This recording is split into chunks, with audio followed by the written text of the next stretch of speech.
get closer to If I can get you all to take a seat, we're going to go ahead and try to get this meeting started. You do have a gavel. I do. We'll do a gavel.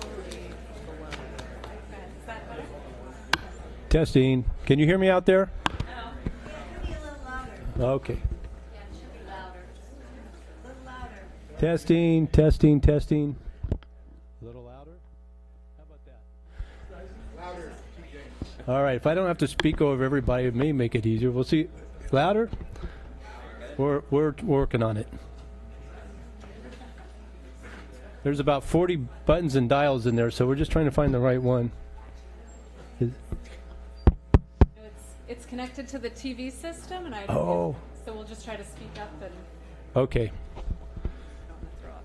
All right. Well, welcome to everybody tonight. Thank you for coming. We don't normally get to see one or two people, so this is a nice crowd, and we're glad to see that everyone got notice and is here to be participating in our meeting tonight. So we're going to go ahead and start our August 1st Planning Commission meeting. If we can start with the roll call, please. Commissioner Ruth? Here. Commissioner Newman? Here. Commissioner Christensen? Here. Commissioner Wilk? Here. Chair Welch? Here. Thank you. Okay, now we'll do the Pledge of Allegiance.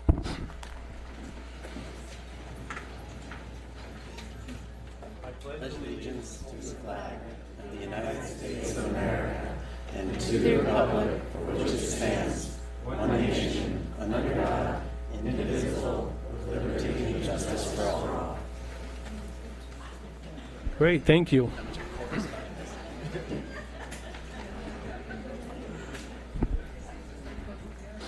So I have to do a little reading here. Tonight's meeting is cablecast live on Charter Communications, Cable TV Channel 8, and AT&T UVerse Channel 99, and is being recorded to be replayed on the following Monday and Friday at 1 p.m. on Charter Channel 71 and Comcast Channel 25.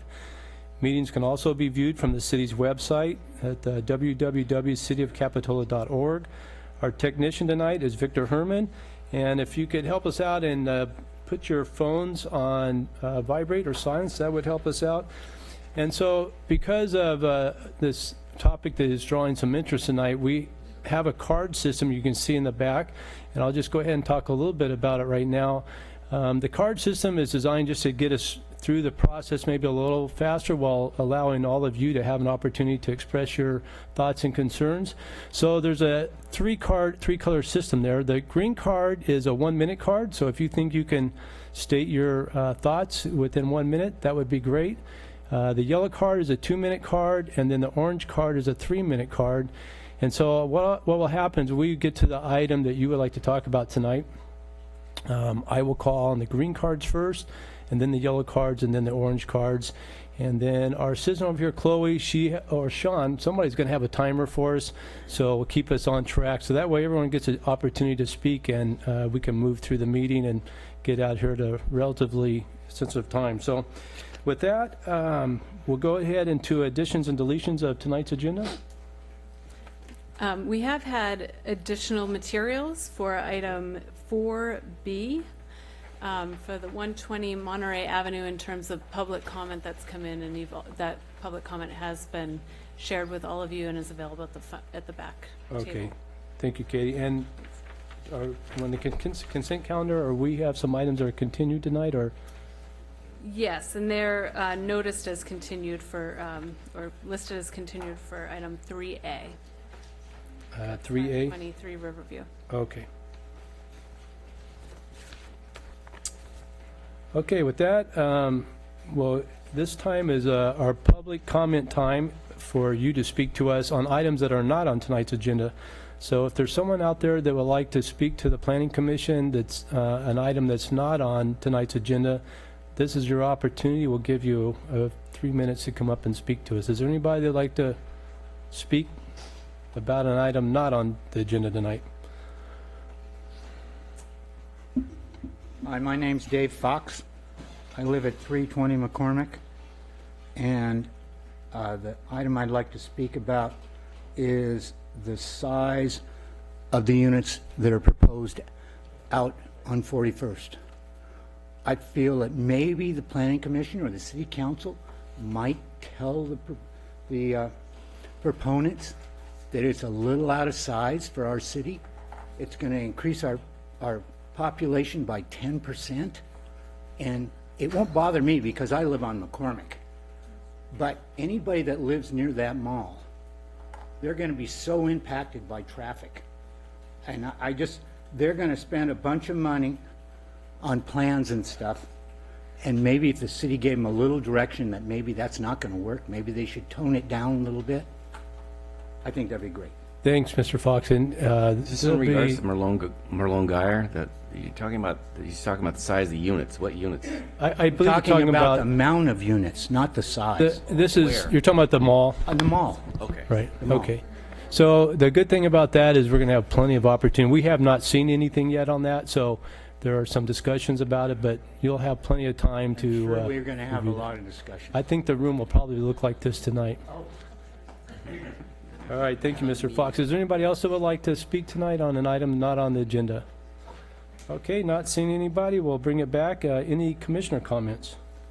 I have a comment. Okay. I'm going to want to pull consent off the consent calendar, item C, and I think there's going to be also some debate over item A under public hearings. So I'm wondering maybe if we should change the agenda and get right to 201 Monterey, and move that rest of the stuff to the back. Oh, so of the you're agenda. asking to rearrange and put Monterey towards First. the top? Well, I don't know I think we can maybe get the Saxon one out of the way fairly quick. What is the flavor of the group here? Well, like I say, I'm going to want to pull a consent item.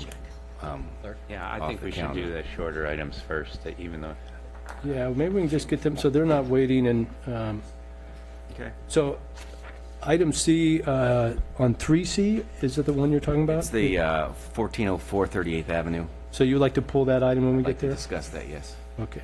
so I'll move A and B on the consent agenda. Okay, so we have a motion to approve consent calendar A and B. Second. We're a little bit ahead of it, but Oh. we're still at commission comments. Oh, we are? So why don't we wait till we get down, and I think we'll be there real quick. Is there any other commission comments? Oh, that is the ADA How about hearing. staff comments? Any staff comments? No staff comments this evening.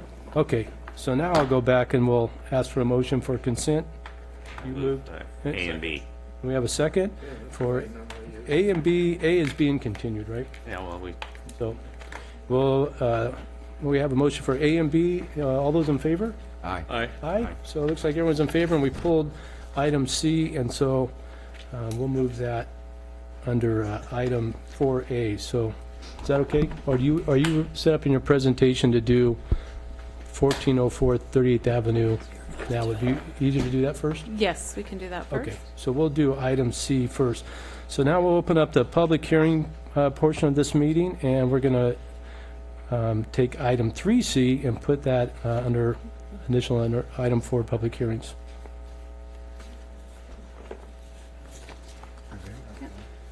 Good evening, Planning Commissioners. The application before you is for 1404 38th Avenue. It's a new bouldering gym and fitness studio. It includes a conditional use permit, a design permit, and a sign permit, and it's in the coastal zone.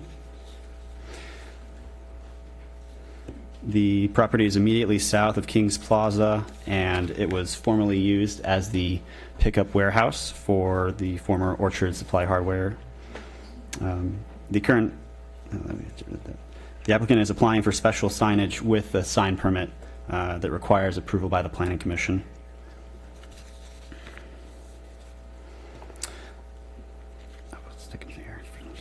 The current zoning code does not have standards for parking or for use of this type of application, so it requires a third-party evaluation for parking. The city contracted Kimley Horn and Associates to review the on-site parking. The evaluation found that the change in land use from a retail warehouse to a bouldering gym and fitness center would result in an increase in AM and PM trips. They concluded that the proposed parking of 53 spaces and 22 bicycle spaces is expected to have sufficient on-site parking. The design permit is an aluminum frame window front entry that replaces the current metal roll-up door. There are no proposed changes to the floor area of the building.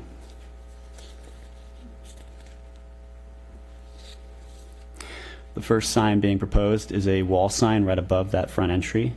It's a 48 square foot wall sign that's less than the 90 square foot maximum allowed here. It faces 38th Avenue. A monument sign is also being proposed. In the community commercial zone, they are allowed to be up to 60 square feet in area and 8 feet tall. And currently, this sign is proposed as 24 square feet. Monument signs may typically not be displayed in conjunction with wall signs on the same frontage. This is why the applicant is requesting special signage for commercial sites located in the geographically constrained areas. In order to make this approval, the Planning Commission would have to make the following findings: that special signage is necessary and appropriate for the subject commercial site in order to allow the site and the businesses located there to be competitive, and that the signage is not a special privilege and won't cause any adverse impacts on the surrounding area. The building is set back approximately 145 feet. The applicant is requesting a wall sign and monument sign, both of which are proposed to face the same frontage. In addition to the building setback, the combined sign area for both signs is 72 square feet, which is under the 90 square feet maximum allowed for the single wall sign. The commercial sites in Kings Plaza, which is adjacent to this site, facing Capitola Road and 41st Avenue, have a mix of wall signs and monument signs for the plaza through a master sign program. The special signage here does not apply, or adverse, sorry. The total sign area for both signs is 72 square feet as stated, which does not exceed the 90 square feet allowed for a single wall sign on the building. The signs are externally illuminated with lights directed towards the sign faces as to limit impacts on the surrounding properties. The special signage consideration for the use of two signs is for the use of two signs on the same frontage.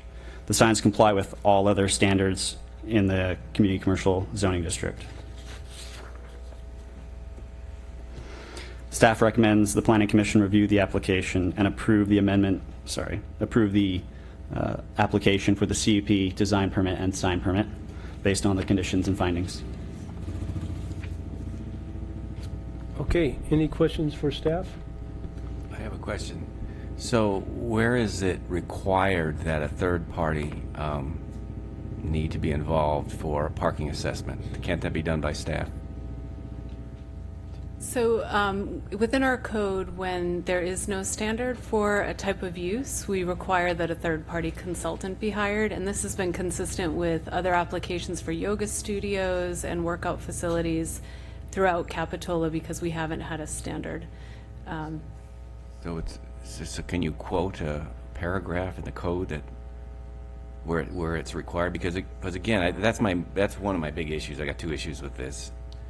And if it's required and there's nothing you can do and we have to spend all this money or have the applicant spend all this money, then fine, we should probably reevaluate that as a requirement. But well, for the city, we in order to review a conditional use permit, we need to make sure that any impacts are mitigated. So it is our responsibility to make sure that there's adequate parking on the site and that it not overflow into the residential neighborhoods that surrounds it.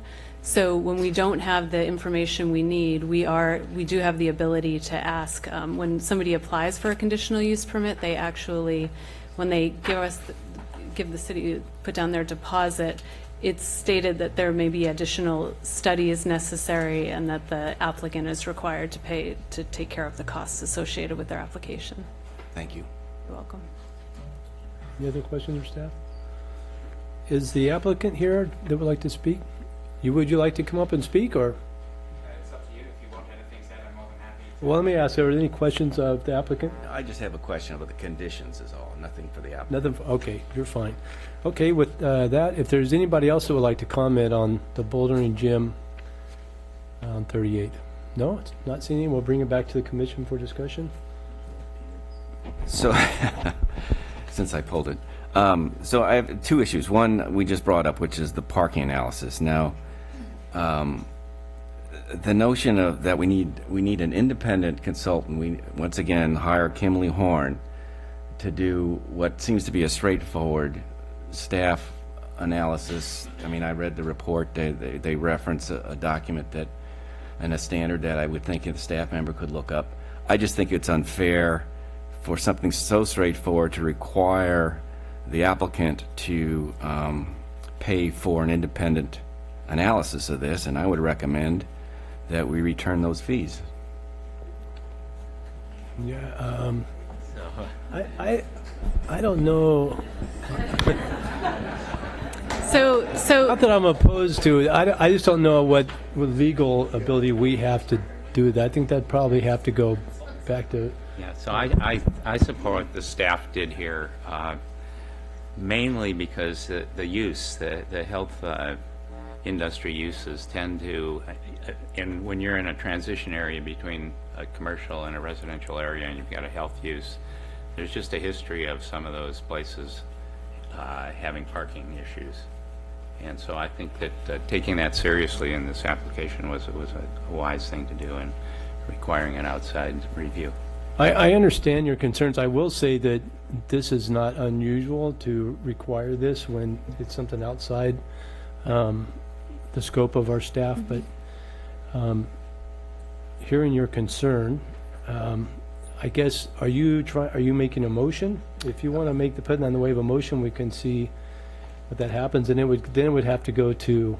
I don't think we have the power to do that. I don't know that the motion would fly, but I guess it's something we could have staff look into. I really don't know. So something that could be effective to address this issue is that if you would like staff within the new zoning code update to look at fitness centers in particular, and the parking requirements, and make sure that they're included within the updated zoning code and that we have standards included. But our practice has been, and I can give you several examples, Bar Fitness, Orange Theory. Those are two that in my time here at Capitola that have had to do parking studies. They're part of a mixed-use development in which in order to make sure that those uses could be accommodated on site. But I do think there's room for improvement on, if you'd like us to make sure that we have specific standards within our zoning code update, that would be the appropriate place in which to include the standards. So I won't make a motion if I don't have a sense that there's any backing. I don't think you're going to get backing. That was my thought, but there is an appeal process. I guess the applicant hearing the concern could appeal it and see what happens. Would probably be the best line of action. It's all I know. It's been a standard practice for us to go to the third party on these sites. I agree. We hate to put those additional fees on applicants, so I understand that concern. But I mean, it's not a trivial amount. So I just hate to burden these applicants with what appeared to me. Now, maybe Ed has indicated that no, it was a legitimate analysis that needed to be had, but and if that's the case, then I'll withdraw my concern. But to me, it seemed. Well, we'll let you keep your concern, but at least it's stated. So what's the other issue? The other issue. All right, fine. I'll move on to the other issue since I'm not getting any support on this one. The other issue is the condition 15, which requires a landscape plan. And the municipal code, specifically 1757-070, already requires that the monument sign has to have landscaping. The notion of requiring an additional landscape plan, it even mentions irrigation system plan and whatnot. I just don't think condition 15 is warranted, and I'd like to have it pulled. Okay, that one is something I think that we have the ability to discuss and work on here. I would just say that it's pretty standard practice on residential homes all the way through. It requires that. Would anybody else like to have some discussion on? I think those things are absolutely necessary when we have a new project in use. And if we start foregoing landscape plans and parking studies to stop the overflow into residential areas, we're on a path that's not going to work. We're going to have this city hall filled every time we have a project if that's the kind of things we allow to happen. I just thought this was a pretty straightforward case, and these things seem to be just added burden on the applicant. Well, they absolutely are burdens, but this is, well, I know this end of the commission's been here for a number of years. It's very standard that all projects have the landscape plan. Even before you can move into your residence, you have to. We're talking about a sign, the monument sign, and it's already clear that the monument sign has requirements for landscaping in the code. So to require an additional landscape plan seems redundant. I think they should be happy to get 2 signs here because, Yeah. Once again, I am not getting any support, so I'll withdraw my concerns. this center has been kind of pushing the envelope on the number of signs already, and now we have another one where there's going beyond what the code really provides for, and so, I think we're helping the applicant in that regard, assuming we approve this. Right. So I guess I can ask for a motion I'll entertain one from anybody that would like to throw something out there. I move Move approval with the conditions having been met. Okay, so Findings? I have a motion, I have a second. a second. Okay, any more discussion? Peter, do you have anything else? Okay. So we have a motion, a second. All those in favor? Aye. Aye. All those opposed? Any opposed? No? It passes. Okay. Thank you. Okay, so now we'll move to the original item 4A207 Saxon under public hearings. Get a staff presentation. Thank you, Chair Welch. At 207 Saxon tonight, we have an applicant proposing to reconstruct a 487 square foot historic garage in the R1 Single Family Residential Zoning District. Existing residence at 207 Saxon Avenue is an historic one-story single-family home with a non-conforming historic detached garage located in the rear yard shown here on the right.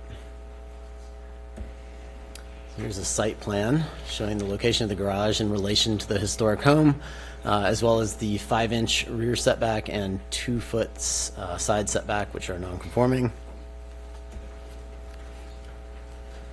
Because the detached garage is historic, non-conforming in terms of setbacks, and located in the appealable area of the coastal zone, this very small project requires a design permit, conditional use permit, and an appealable coastal development permit, as well as a variance for the side and rear setbacks, and to exceed the non-conforming structural alteration limit.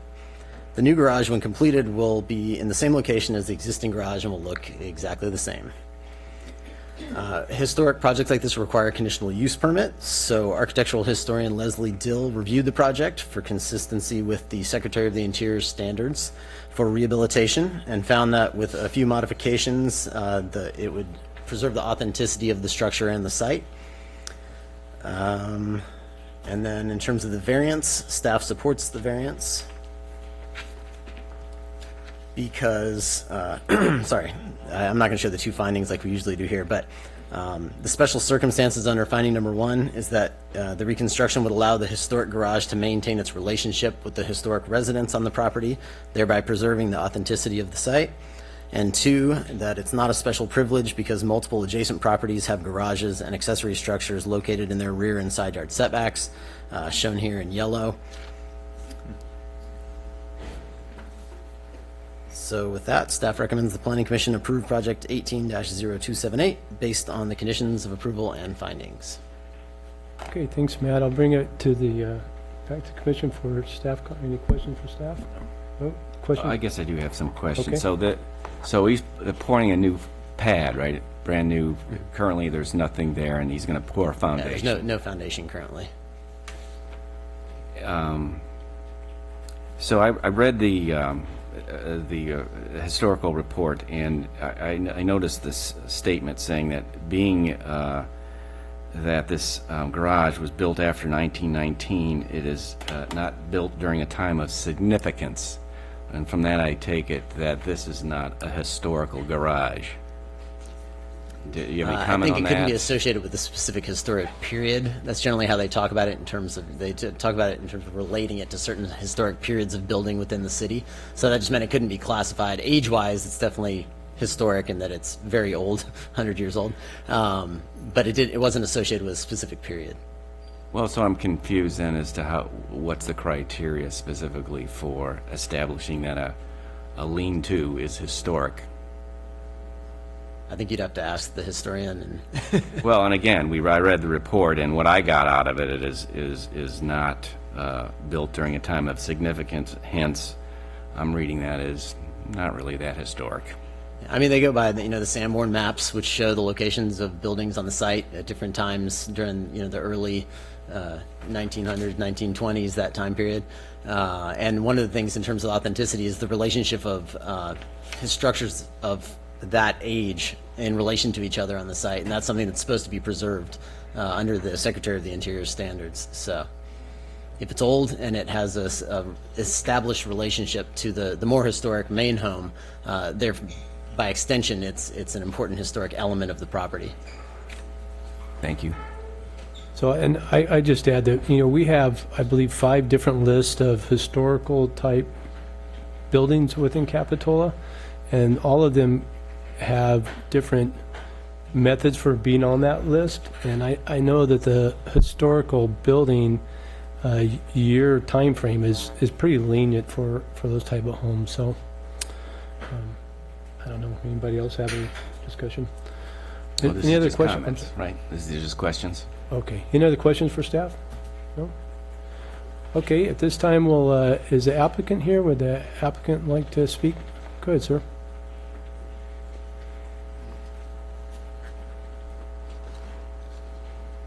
I think you can hear me. Good evening, council. Our family has been involved. Name, please. Oh, I'm sorry, John Nicholson. Okay, I'm one of the co-owners of 207 Saxon. okay. It's been a family home for almost 60 years. And our family first became involved on Saxon Avenue in the 1930s when my mother's family had a summer home that they traveled to by horse and carriage. So we've been there a while. Right. I'm basically here to answer any questions you may have. Thank you, Mr. Nicholson. Any questions from the applicant? No? Okay, thank you, Mr. Nicholson. It looks like we have no questions Do for I turn you. this in somewhere? Or You don't need to do, thank you. You can leave it right there if you want. That's fine. Appreciate that. I will say that Mr. Nicholson was an ideal historic homeowner in terms of historic preservation. Really enjoys living in a historic house on Depot Hill. Wasn't interested in changing it, just wanted to rebuild it the way it was, but with a stable foundation and structure. Right, So- totally understood, and we appreciate you trying to preserve that. Okay, anybody else in the audience that would like to talk on this matter? Okay, not seeing none, I'll bring it back to the commission for discussion. So I've got a couple of comments again, if you want me to jump right in. You're welcome to jump in, this is your opportunity. So there was a letter that came in from a neighbor, right, that has requested that it be a 2-foot setback on the back as well as that's currently on the side. Since he's pouring a new foundation anyway, I would think that would be worth considering. That and the fact that, again, in my opinion, it's great that he's rebuilding it the way it is, but I'm not sure there's that strong of a case that this is historic, and so moving it 1.5 feet, I don't think would be that big of a burden, and I wouldn't object to the vinyl windows either. Okay. Go ahead, Courtney, would you like to? I was just, if we could pull up the map, This one? yeah, Or the other? just in response to Peter's, I disagree. I think that the complaint came from the neighbor. The neighbor's structure sits on the property line, and I don't see why he would have to move his proposed structure to appease when everybody else seems to be right on the property lines. That's my Very good. Anybody else? This is a case where I know that our chair has often had things to say about the historic rules, and I haven't always been favorable, but this is a case where it's working to the benefit, actually, of the applicant.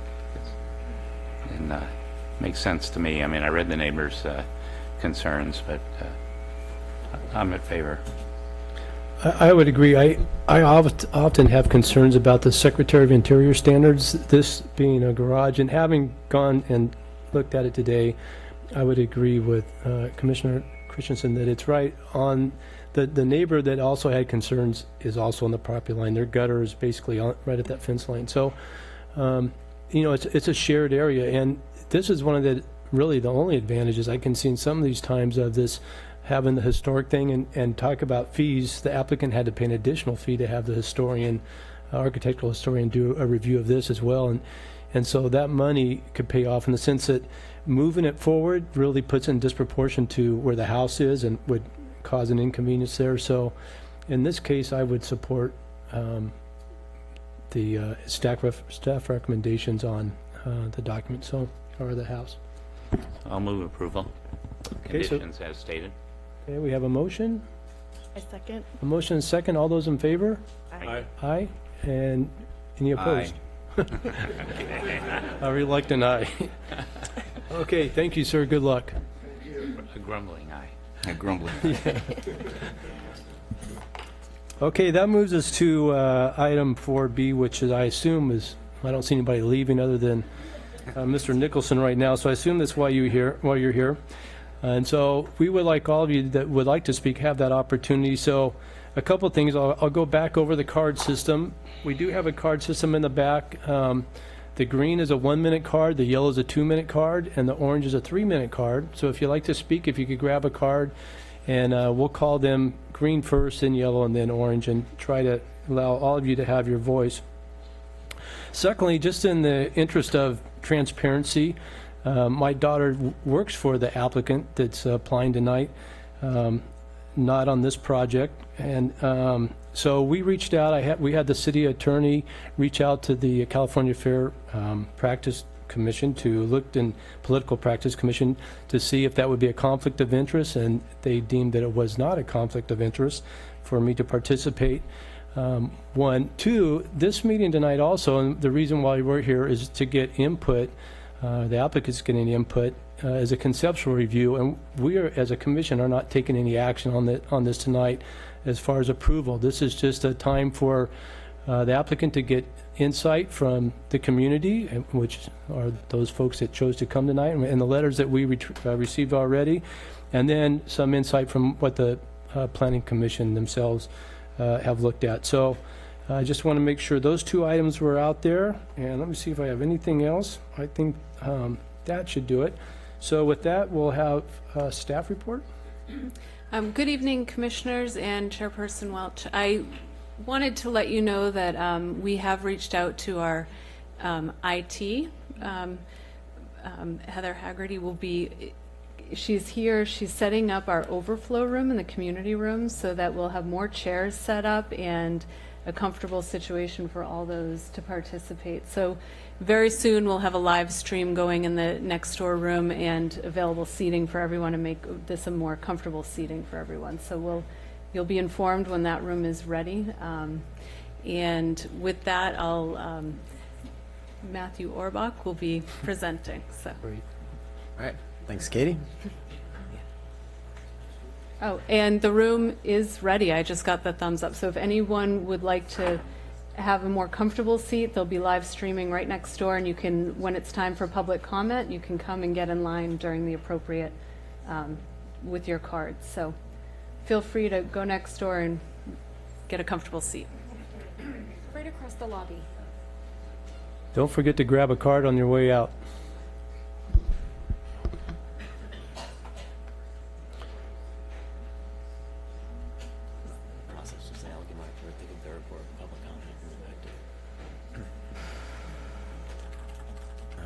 Pretty late. Yeah, okay. That's good. We just don't mention public comment. I just want to let you know when they Sure. public comment. Yeah, that's good. And just so everyone knows about, in terms of when public comment will occur, I'm going to give a presentation. The applicant's going to give a presentation. Then we'll take public comment, and then it'll go back to the Planning Commission for their discussion. So just so you know where public comment is in the order of things. All right, I think the movement stopped, so I'll go ahead and start here. So tonight, the applicant is seeking guidance on a preliminary development concept for a 5-story, 88-room hotel with 92 on-site parking spaces at 120 Monterey Street in the CV Central Village zoning district with a VS visitor serving overlay zone. The conceptual review process provides an opportunity for a developer to receive early feedback on a concept prior to submitting a full application. This evening, I will introduce the project, then give the applicant the floor for a presentation. Following the presentation, the Planning Commission will discuss each of the items they are requesting guidance on.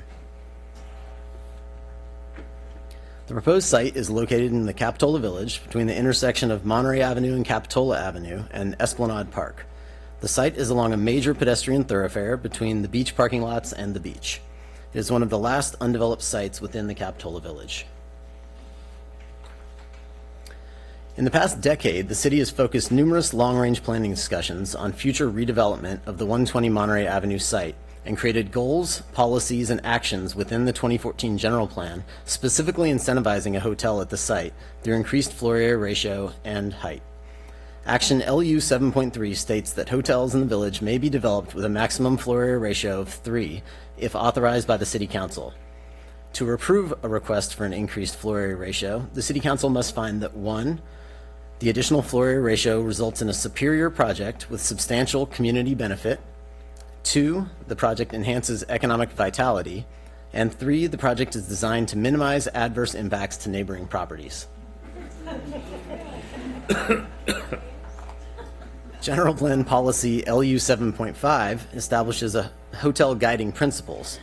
Any new hotel proposed on the site of the former Capitola Theater must be consistent with the following. The design of the hotel should respect the scale and character of neighboring structures and enhance Capitola's unique sense of place. The hotel should contribute to the economic vitality of the village and support an attractive, active, and engaging pedestrian environment. The maximum height of the hotel should remain below the elevation of the bluff behind, and the bluff behind the hotel should remain legible as a green edge with existing mature trees maintained on site. The hotel design should minimize impacts to public views of the beach and village from Depot Hill, and parking for the hotel should be provided in a way that minimizes vehicle traffic in the village and strengthens the village as a pedestrian-oriented destination. This could be achieved through remote parking, shuttle services, and valet parking arrangements.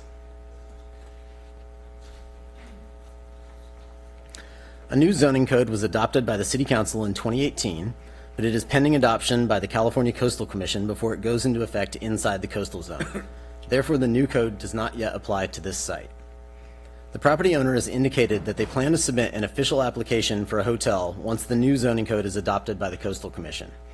Typically, a project is reviewed under the development standards in the code at the time of application. However, at the request of the applicant, this conceptual review will be analyzed under the 2018 zoning code. This will allow the applicant the opportunity to continue working on the conceptual design in preparation for an application submittal once the code is certified. The general plan guidance on the proposed hotel site was included in the 2018 zoning code within Chapter 17.88, Incentives for Community Benefits. This chapter identifies allowances for an increased floor area ratio of 3 and increased height on the site in conjunction with the property owner providing community benefits. All applications seeking these increased incentives within Chapter 17.88 require conceptual review by both Planning Commission and City Council. The applicant will be required to submit an updated conceptual review after Coastal Commission's certification of the code if they ultimately seek the incentives included in the updated zoning code. The future application would also be required to include additional analysis on community benefits. Also, as drafted, the new code will require story poles on the site during the required conceptual review. So with that, I'll get into the brief overview of the project. The proposed site is less than 1 acre. With a floor area ratio of 3, the maximum floor area is 3 times the size of the property. The floor area ratio of the proposed hotel is 75,900 square feet, which is a floor area ratio of 2.62. This does not include the underground parking garage, which is located below grade and is not visible from the street. The architectural style of the hotel is California Spanish, also known as Spanish Revival, which is reminiscent of mission-style architecture found throughout coastal California. The style utilizes deep-set windows, tile, wood trim, textured stucco finish, ornamental metalwork, and incorporates courtyards, patios, and a plaza. The first level would serve the street frontage, with the main hotel entry and a bar and lounge located along Monterey Avenue. The first story includes the front desk, banquet room, 2 meeting rooms, boardroom, kitchen, and the entry to the underground parking garage off of El Camino Medio.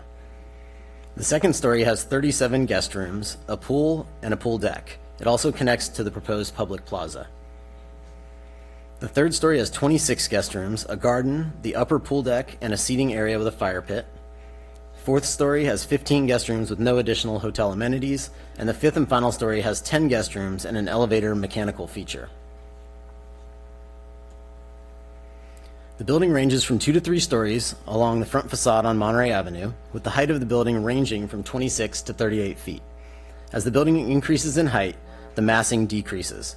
In addition, the building steps back further from the street at each level after the second floor, as shown on this slide. The fifth story is stepped back 85 feet from the street and is 56.5 feet in height. The elevator mechanical room on the roof of the fifth floor extends to a height of 58 feet. The top of the bluff behind the hotel, as presented by the applicant, is 63 feet, so the highest point of the proposed hotel is 5 feet under the bluff. In terms of parking, the Capitola Municipal Code requires 1 space for each guest room for hotels, with additional spaces for owners and employees determined by the Planning Commission. The proposed 88-room hotel includes 92 on-site guest parking spaces in an underground parking garage, 45 of which are provided via mechanical lifts, and the utilization of 25 to 50 parking spaces in the upper beach and village parking lot for employee parking, oversized vehicles, and large events. City of Capitola's in lieu parking fee program, which was established for new hotel uses in the village, is contained in Administrative Policy I-33. The program allows eligible hotel developments projects to purchase off-site parking spaces from the city in lieu of providing on-site parking. An applicant for an eligible hotel project may request to purchase any or all of the allotted 56 spaces designated for the program. In order to approve an application for in lieu parking, the City Council must make the following findings. The proposed project is consistent with the city's local coastal plan and the Coastal Act. Off-site parking for the proposed project would reduce traffic impacts and provide a design more consistent with the historic character of the village. And the proposed project will help to facilitate the city's economic development goals. This conceptual plan also provides 3 possible scenarios that could serve the village and hotel to help mitigate vehicle traffic impacts from the proposed project. Circulation option 1, shown here, would make Monterey Avenue a 2-way street leading to a roundabout at the Esplanade. Circulation option 2 would reverse traffic on Esplanade. And circulation option 3 would leave the circulation pattern as is. These concepts have not been analyzed by a traffic engineer to assess the benefits and shortcomings of each option. Prior to investing in circulation studies, the applicant would like guidance on whether there are preferred options or if there are any options that should not be studied. So that'll conclude my first portion of the staff overview of the project. In summary, the applicant is going to be requesting guidance on the following areas: design, massing, and articulation, height, parking, traffic circulation, and public benefits. I have slides for each of these that I can bring up later after they give their presentation and we take public comment. Great, thanks, Matt. Any questions for staff? I have one. On number 1 up there, design, massing, and articulation, just exactly what do you mean by articulation? I think it's how the levels are set off from one another. Is it like the stepping? Yeah. The height? Okay. Okay, any other questions for staff? Okay, not seeing any questions. We'll have, I guess, applicant. Jesse, you're going to...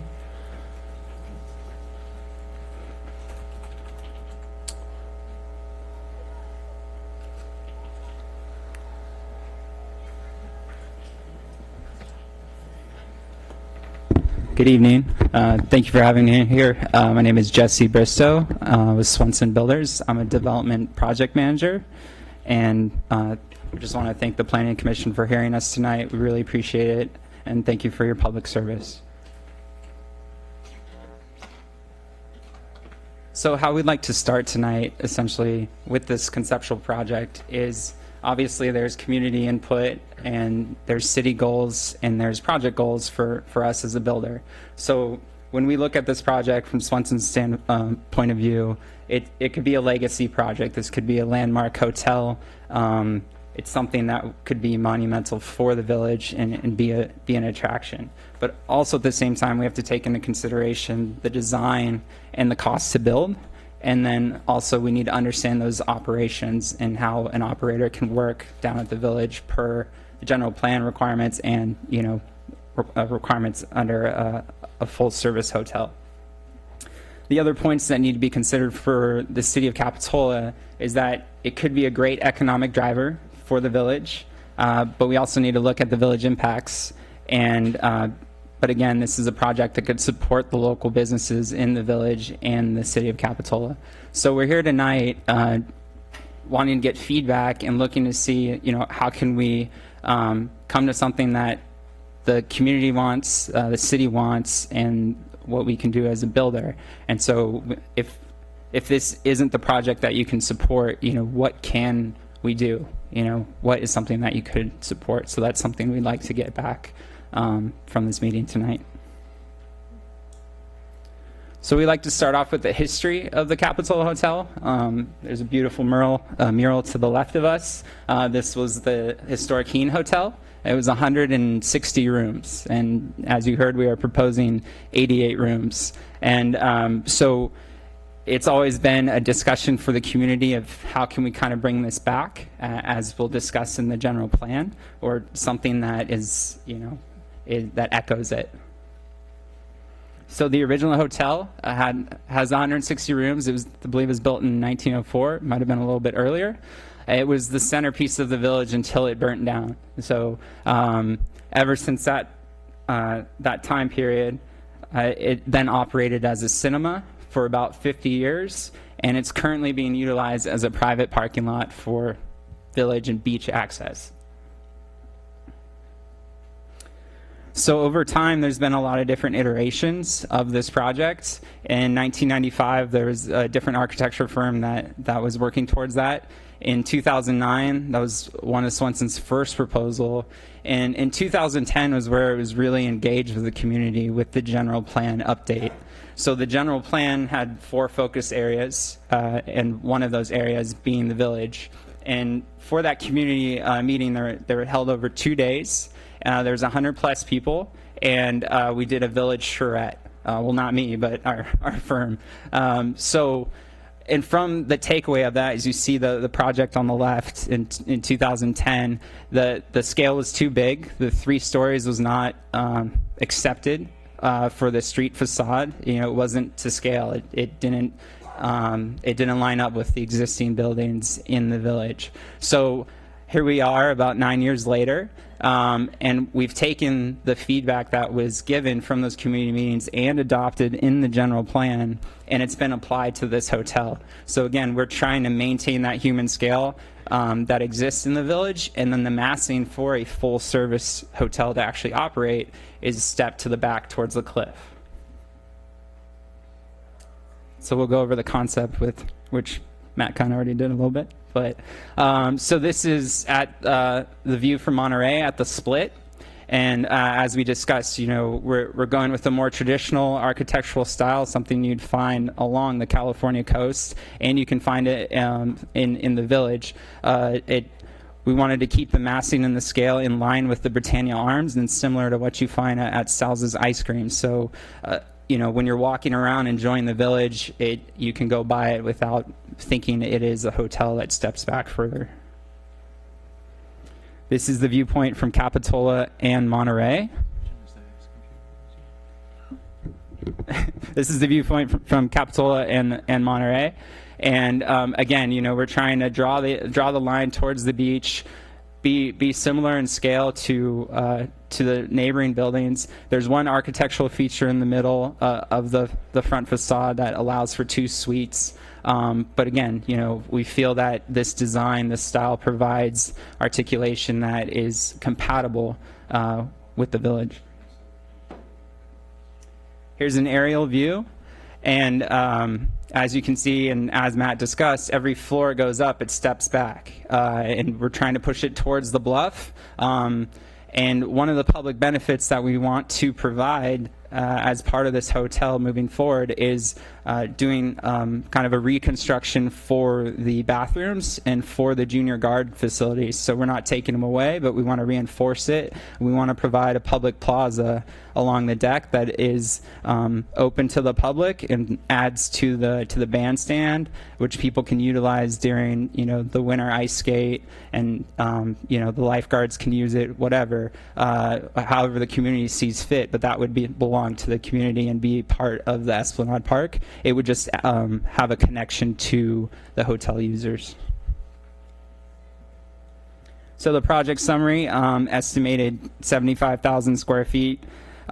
We have 1,400 square feet of meeting room space, 2,000 square feet of banquet room, 88 rooms. We have a bar lounge for just under 4,000 square feet, a pool, public plaza and courtyard, parking spaces. We have 92 on site, and we're thinking we would probably try to allocate 25 to 50 in lieu spaces from the city. And the reason why we're providing these meeting rooms and the banquet rooms is it really helps with the shoulder season for a full service hotel. And we've met with local business groups in Capitola, and one thing that they found, it's very challenging to find meeting spaces within the city. They often have to go to Santa Cruz or go to Watsonville to hold events, to host people, when in reality they should be able to show off the beauty of the village, and we're hoping to provide for that. And again, as the Hotel Height Bluff, which Matt did go over, and just highlighting that we're trying to maintain that human scale at steps back as every floor goes up. It is 56.5 feet, 8 inches, give or take, at the top of the hotel, and we do have a elevator mechanical room for the elevator. And today, realistically, that elevator, it could be a roomless one or one that's based underneath the elevator at the base. This is just conceptual, but if it is to exist, we'd like to apply architectural features to mask it so it's not an eyesore. And again, from the street's 56 feet, but from the slope of the bluff, it's at about 46 feet.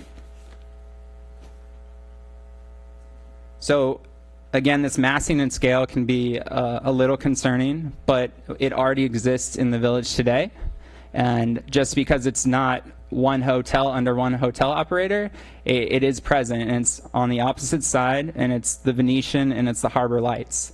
And the top of the Harbor Lights, we estimate from the beach line, is about 53 feet. And they're doing the same exact thing. It all steps back to maintain that human scale, maintain that relationship with the beach. And that's what we want to do. That's what we want to emphasize, and still make it feel like a village.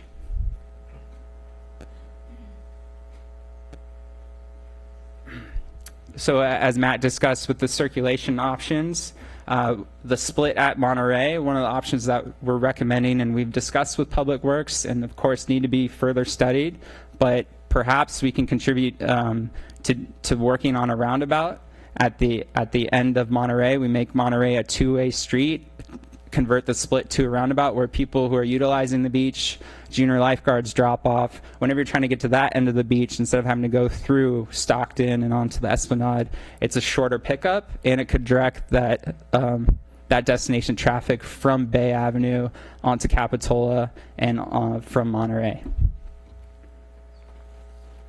And with the reverse traffic option, this was presented to City Council, I think about 10 years ago, but it was never, the trigger wasn't pulled, so to speak. And but essentially, again, all that busy traffic that comes off of Bay and comes off of Monterey, instead of having it come off Opal Cliffs and Cliff Drive on the other side, it's coming directly from the freeway access. So hoping to alleviate some of that that's coming towards the Esplanade and to the potential hotel, and then afterwards can go towards those businesses. And again, option 3, it would be as is. We would hope to implement a porte cochere, because per the general plan, to offer valet services to help mitigate some of that traffic. So people pull up, offload, and the valet takes it either to the upper parking lot or down below to the parking garage.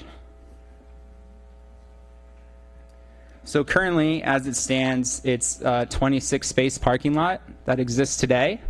And during the busy season, during the peak season, there's an average of 6.5 trips per parking space. So for every car, you have 2 trips. You're having an entrance and an exit. And so people go to that parking lot because they know they can park there for the day and they utilize it.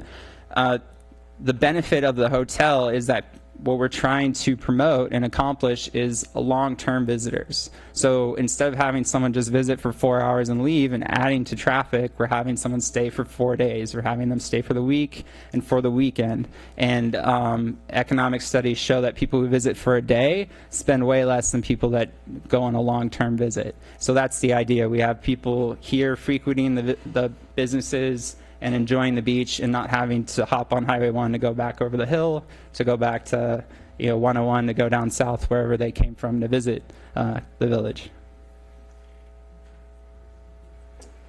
So our parking, right now there's conceptually 67 stalls, and then we added stackers, which I believe gave us 24 spaces, which bumped us up to, it bumped us up to 92 total. And we try to purchase or hope to purchase 25 to 50 spaces. And again, there has been concern that those spaces are utilized during the summer. They're full by 10 o'clock. It's a sought after area to park. And so our hope is that we can work with the city in some type of parking agreement where we have an extra surplus of parking at the time or during the shoulder season. We don't see a reason why we can't offer those as public parking, the same as we offer public parking at the site now. So, there's some flexibility there and some partnership there to help quell some people's concerns.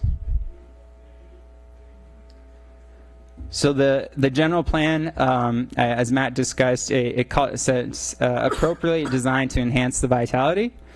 And so us as a builder and as a developer, we've been invested in this project for over 10 years, and we've been waiting for the general plan to call for this project, which it does, and we've been waiting for the LCP plan to allow something of this character. And so today's that day, or we're inching towards it with the LCP adoption and the zoning ordinance update.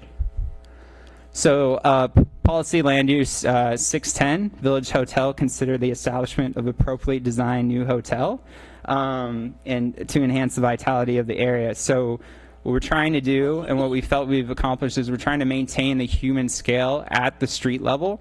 We're providing the California Spanish architecture, and the whole idea of this hotel, this scale, and this design is to cater to a larger number of visitors for the economic benefits to the village and the local businesses. So we understand the concerns of the size, but there are obviously trade-offs for economic vitality. Policy land use 7.5. Design the hotels should respect the scale and character of the neighboring structures, which we've tried to do at that street level. We understand this is a larger project than people are used to, but we're trying to maintain that feel and look of the village as it exists today. The hotel should contribute to the economic vitality of the village and support active alternative uses, engage in pedestrian environment. We want to have people park and stay long term, create that walkability. We also want to, as we'll discuss, we want to try to do a bike share program either with an independent operator or such as Jump or Lime Bike. And also we're willing to provide a system from the hotel, same as the Dream Inn. They offer their own rental bikes as well. The maximum height of the hotel should remain below the elevation of the bluff and maintain that green that green area, and to our best efforts, that is what we're doing. We're not exceeding the bluff. There is a buffer, and again, we're trying to fit all the boxes here that the general plan is asking of us. Hotel design should minimize impacts to public views of the beach and the village from Depot Hill. We're not exceeding the bluff line at Depot Hill. You can still look down onto the village, and as we step it back, it creates a better viewpoint down onto the village.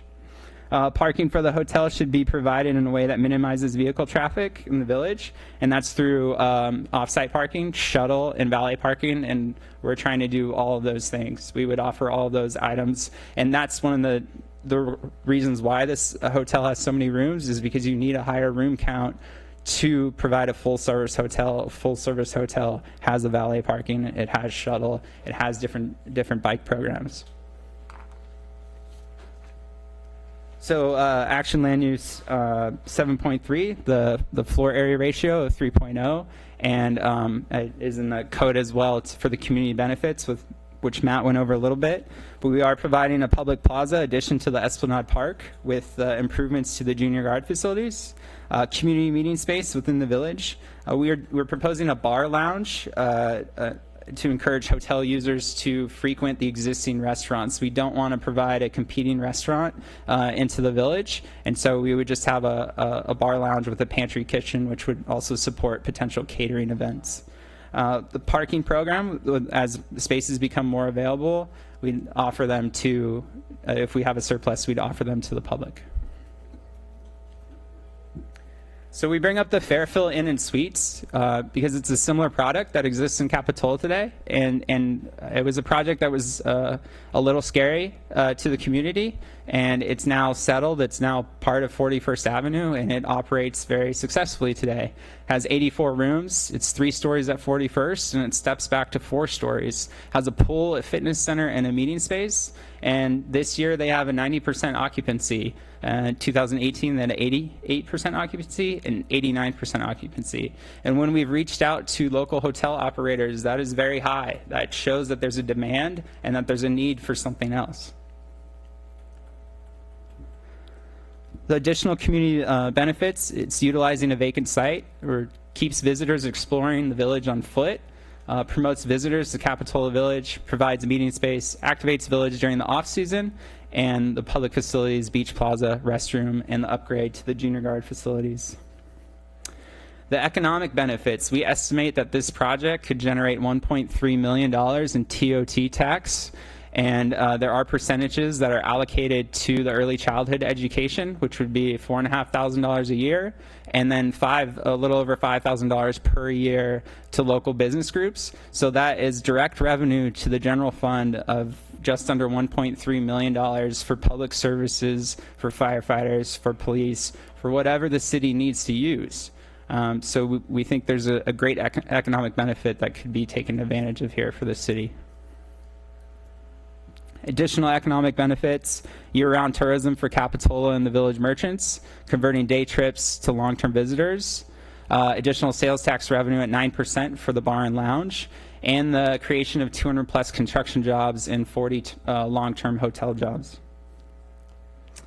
So again, at the beginning of this presentation, we asked, is this a design, a concept that something Planning Commission could support? The community general plan calls for it, and we're trying to meet those standards. And so if this doesn't work, we'd really like to know what will, and we appreciate your feedback. Thank you.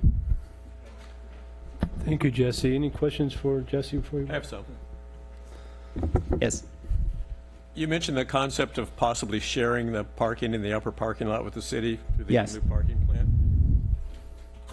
I can't quite figure out how that works. If the visitors are using your parking, then where are your So of the guests going to park? Oh, I think that, but you mean the sharing between our visitors and our employees, or for the public? No, you mentioned that you could work out a possible compromise with the city where the public could use those in lieu spaces at certain times of the year. Yes, whenever they came available, I think we'd be able to allow them to either park under the hotel or at the upper parking lot, whatever became available, if there's a surplus of. Okay. Is the large eucalyptus tree behind Britannia Arms scheduled to be removed? Not to my knowledge. I'd have to look at the parcel map, but we've done a lot of. Sure. It's not on the rendering. Yeah, sorry, I don't have it on the rendering. But so we've looked at, we've explored options of actually building the hotel against the bluff, and that is not feasible. It's also very expensive. So there is an existing brick, historic, I don't know if it's historic, but an older brick retaining wall that goes up about 9 or 10 feet. Essentially, in this design, we would reinforce it, but the hotel would have no relationship with the bluff physically at all. So we do own the bluff, technically. The parcel goes up, but we... This eucalyptus tree isn't on the bluff. Okay, then no, I don't think we'd own it, so we wouldn't remove it. We have no intention of removing any trees. Britannia Arms. I don't think that is our tree, but any of the trees on the bluff, we have no intention of removing. Okay. In the roundabout concept, Yes. I noticed the palm tree is gone. Yes. Well, So you know, that's an iconic feature in Capitola Village. well, I'm sure we could work around it. What are the banquet room capacities and the meeting room capacities? I'm not a firefighter, TJ. Over 2,000 square feet for the banquet room. I'm not sure about that one. I would guess maybe, I don't know, 50 to 100 people. I'm not sure. Okay. Th- Can those be? yeah, Can sorry. those rooms be utilized by non-hotel guests? Absolutely. So you can have conferences, Absolutely. That's the intent. things like that? Absolutely, yes. Okay. So where would those people park? So the idea is that during the busy season would mainly be hotel operations. During that slower fall season, spring, winter season, that's when companies usually do retreats and things like that, or conferences. I know some happen in the summer, but the idea is that the majority of the parking would be for the during the shoulder season. Cars would directly park under, and any overflow would be for those events. So will Swinson own and operate the hotel, or will they sell it? We may own it, but we would not operate it. We're not a hotel operator. Okay. Is the swimming pool absolutely necessary? I think that's open to opinion. Okay. But your point taken. Okay. Thank you. Sure. Do you have a question? Yeah, I have a couple. One concern that one of our citizens raised in the materials we got had to do with the floodplain. Mm-hmm. So you're doing subterranean parking in an Yes. area that's below the floodplain, and what's your plan for that? Sure. So downtown Santa Cruz is in the floodplain. We have a lot of buildings. We've done a lot of garages. It's a practice that's pretty common. It happens throughout San Jose and San Francisco. It's just the technology's gotten better. But when it comes to that garage, it's essentially a big bathtub, except it's meant to keep out the water. But in a flood event, it's meant to take on water. It's meant to mitigate. You're supposed to flood the garage. Usually there's 2 pumps in the garage. If one fails, the other one kicks on, and that water gets pumped into the sewer system. Well, I know. I mean, downtown Santa Cruz got flooded in 1955 and maybe once again, but Capitola in that area gets flooded almost every year, every winter. Yeah, and so in an event, are you speaking of a rain flood or are you speaking of a ocean flood? Well, it can be either, actually. Sure. We can So both. in the terms of an ocean event, the entrance to the hotel is on Camino Medio. So that is the highest point. There's about a 2 to 4 foot slope from the corner of Britannia Arms to the top. So it's at the highest point. So it's held off as much as it can. All right. So in that event, I'm sure the rest of the village will still, like the other half will be underwater, but ocean water would go into the garage. It's intended to flood. That's how they're designed. And perhaps it acts as a mitigation because it's going to flood first before it floods other areas. But that's how it would work in a rain event as well. So, but I think in a rain event, the idea is for it to flood and pump it out into the sewer system. My other question, and you might not be able to answer this yet, kind of follows up on Commissioner Ruth. asked about what your plans are for the ownership of the hotel. And my question is, do you know if when you come through with an application, you would be looking at a subdivision so that it could be a condominium-style hotel, much like Seascape or? Sure. So, two responses to that. Coastal Commission does not want to see that type of product. They want to see a hotel. They want to see visitor serving uses, and they want it to be accessible to everybody. So when you privatize it in a sense of that way to ownership, it's a no-no in their viewpoint. Also, it's I'm sorry, is this a Seascape Resort? The Seascape Resort. So that was done in the 60s. So after the housing crash, those are financially tricky to fund. Banks do not like those because there's an ownership percentage and there's a lot of debt, and it's not something banks would approve. That's why you don't see them today. So your answer is that's not really contemplated? No. Thank you. Can I add one clarification? Go ahead. Yeah, you mentioned that if the underground parking garage filled with water or had water in it, you'd pump it into the sewage system? Yeah. Sanitation district doesn't allow that. You can't pump storm drain water into the sewage system. I think in a catastrophic event you can. Coastal Commission directed us saying that that's where it has to go because of the contaminated oil. They don't want it going back out to the ocean from drip pans or from cars. You might want to check with sanitation district policies. Sure. Thank you. Commissioner Welk or Christensen, you have questions for Jesse? I had a question. Sure. I wanted to clarify why it was 88 rooms. Again? Sure. Yeah, so we've met with a few hotel operators, and again, the services that the general plan calls out for us to provide, and which requires a hotel of this scale, which would be full service. So to have a fully functioning full service hotel, just short of having a restaurant, you need close to 100 rooms. We've reached out to some operators that are very excited about this project, in comparison to other hotel opportunities we've looked at. And this is an established market. It's obviously a destination. It's a beautiful area. This is the one that they want us to keep them up to date. But they've said if you can get as close to 100 rooms as possible, that's what's feasible. Thank you. But was there a reason, the proposal of the underground garage, as opposed to maybe helping fund a parking structure? Was there any preferred reasoning behind that? I don't think so. I think it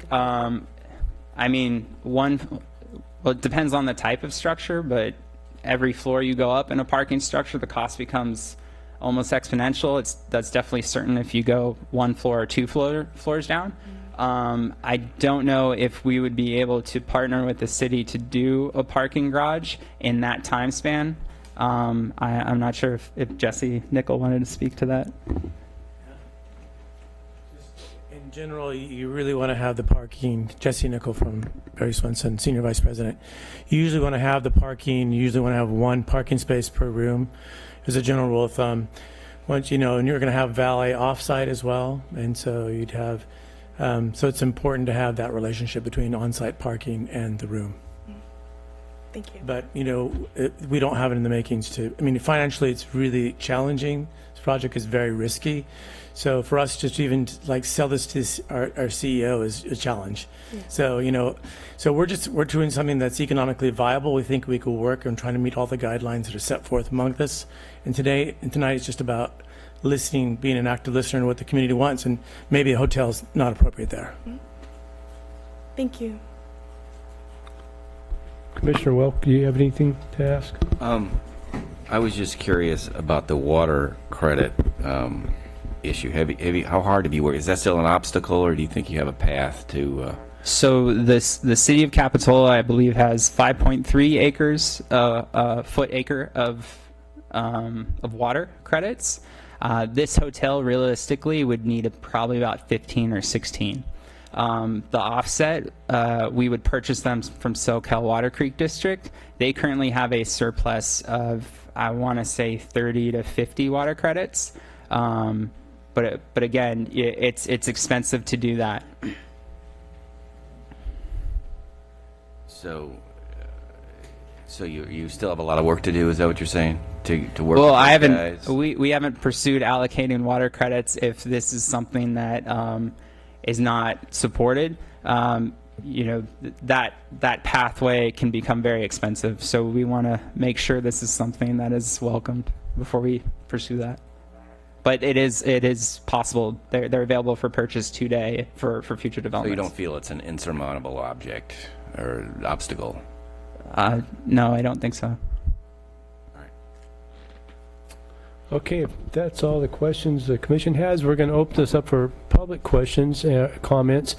So we're going to start off with thank you, Jesse. We're going to start off with the green cards, the 1 minute card. So if you can line up over here to my left, we'll do that. And we're going to try to keep you right on time. So we'll try to keep this moving along. I don't know how many of you really want to speak tonight. So I may prompt you politely to wrap up your discussion if you're going over, but the light system, Sean's is going to help us try to keep you on track as well. You'll see a yellow light and then a red light come on, and so we appreciate it. This again is conceptual. It's, as the applicants mentioned, they're trying to get more community input, and we appreciate it because often it's just the 5 of us trying to fill the input, and so this is great that we've got such an outpouring of the public. So with that, we'll go ahead and start off. Ma'am, if you could come up and just state your name and let us hear your comments. My name is Peter Fox. I live on McCormick Avenue, which is the first street that doesn't have parking restrictions. So even on the average day, we have all the clerks, all of the waitresses and waiters parking on our street. It's typical. We're used to it. We usually accommodate them as best we can. But every time we park and repark, we got to get the trash can out to hold our spot. I took the Sandy Leiden history class at Cabrillo, and from the beginning of Capitola, parking has been an issue. And I'm not disagreeable with this idea of the hotel. I think it scales a little bit big. I think the underground parking is completely wackadoodles because I've been here in winter storms, and I don't know. You guys should check out if there's a insurance company that would even take the liability. We could have dark humor see the Mercedes and the Teslas being pulled out. That would be a shame, but I can see that they could go that way. That's what they can work out. The primary thing is parking, and I tried when we did it 5 years ago when we had the big thing at Jade Street Park and tried to do the general plan, a tiered structure at the end of Bay Avenue by the freeway that's usually just a public works drop-off spot. If there was a big structure there with some buses, that might be a good spot for it, because otherwise in the village there is no way. And if they take spaces from our parking area, that's not going to help anyone out. Thank you, Mrs. Fox. Thank you. Please leave your card in the white box. Oh, I should have mentioned that. The white box there is for your cards. Thank you. Sure. My name is Mark. I live in the village, newer resident, but I happen to walk through the parking lot, and obviously traffic and parking seems to be the biggest issue. I think everybody that I know of seems to be an advocate of a hotel, and the necessity of the economics for the city, I think, is great. But as I walk through, I notice that the people who are supposed to be looking out for the good neighbors are charging handicap parking. If you park there as a handicapped person, there's a couple of spots. They charge you for parking. And to me, a good neighbor wouldn't do that. I understand they may or may not require handicap parking. They provide it, what have you, but a good neighbor wouldn't do that. The other is the underground parking as proposed is going to include a number of lifts. The only way for that to happen in a real-world scenario is for there to be enough depth. And what I've seen in other projects in other areas is that depth hasn't been allowed. And so the lifts are installed, but they're never used because you can't get the height out of them to acquire 2 vehicles.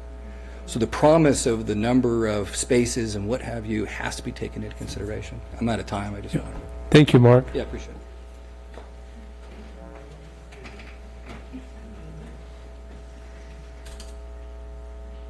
Hi, my name is Jago McLeod. These are my kids, Amani and Eland, who you can see is in his junior guards outfit from representing Capitola today up in Santa Cruz. My wife Laura and I moved here about 15 years ago and chose to raise our family here. And as we spend time at the beach, I've looked up at the hotel or the apartment building at the end of Cliff and Grand and wondered, how did that happen? And it occurred to me as this momentum built that there was a moment much like this when that happened. And this is more than about traffic or parking. This is about the service vehicles that come around corners and people that don't live in this neighborhood coming in quickly that are late to drop off laundry. Our kids already go through the village and there's tremendous amount of traffic there. It's too big. It's obnoxiously close to the bluff. It doesn't seem like it's aligned with the goals set out in the general plan. And it doesn't seem like it's even close. So please don't be the group that lets the next thing happen like that. Thank you, Mr. McLeod and McLeod family.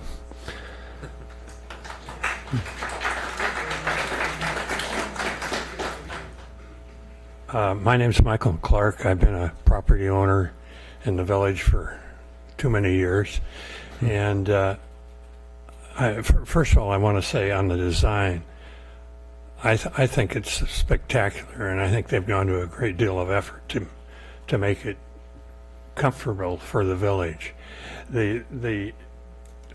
Not only will this present great economic benefits for the merchants in the off-season, it'll increase their business and their sales tax revenue.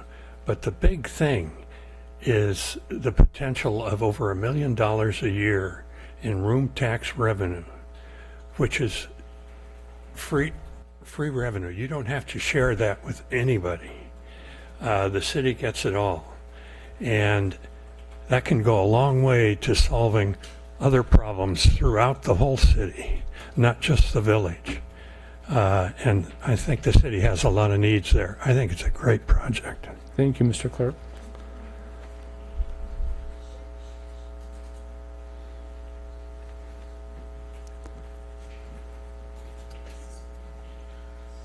Good evening. I'm Dennis Norton. I live close to the village here, as do most of the people in this audience here. We don't drive to the village. We walk to the village. We're people who live here, but we're vastly affected by parking and circulation in the village. And if you look at the geographics of the village itself, it's 75% of the land in this village is allocated to the automobile. That is the problem. Before you discuss a hotel, you have to resolve the issue of trying to park more people in this village. And that has to be resolved before there's any issue. The real answer is we started it. We have remote lots that can be double-decked. You put people up there and you shuttle them down the village. It makes everybody's pedestrian experience so much better, including the people who live here. If we can find a way, let's close the village down to parking during the summertime. Park everybody up there. Have Barry Swinson, if he wants a hotel there, build a second or third story up at Pacific Cove. And let the people who live here enjoy the village as well as anybody that visits here. It will be a much more inviting place. Many cities have done this. The biggest hotel in Santa Monica, very similar to what's being proposed here, has remote parking. Nobody parks at that hotel, and they are very successful. You do not have to park people in this thing. It's certainly cheaper to park people up the hill than it is to dig a hole underneath this hotel. So think about the parking circulation before consideration of this hotel. Thanks, Dennis.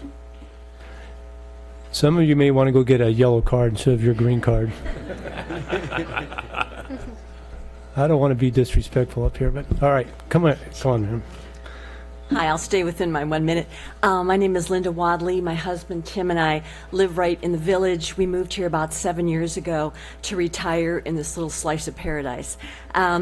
We're still able to see the ocean from our house, but that could soon be gone.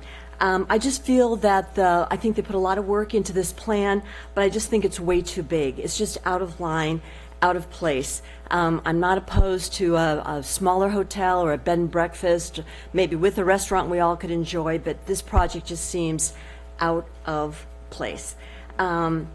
I think it would change the look and the feel of our sweet, charming village. And I can't even imagine how long the construction would take and what a nightmare that might be.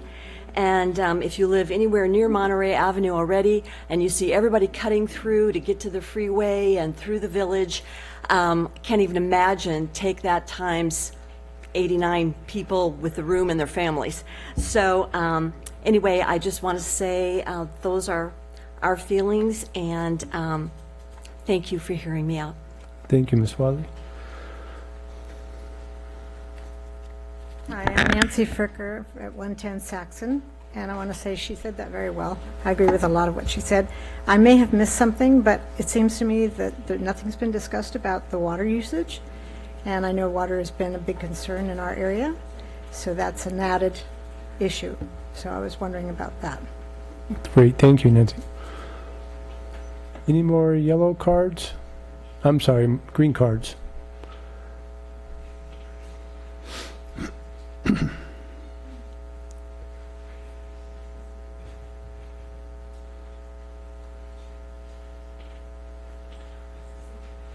My name is Barbara Muti, and I live at 920 Capitola Avenue, up from the village.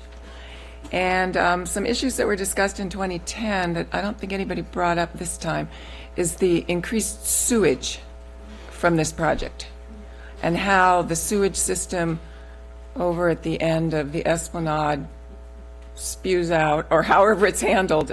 It's a pump station. If the sanitation district is able to accommodate that much extra sewage. The other thing is is the pool going to be on the roof? It's on the second floor. Second floor. I was just wondering about the people who live behind the hotel, added noise, if there's the plaza and just added noise around the area for residents who live near it. Thank you, Barbara. Mr. Fox, you can come on up.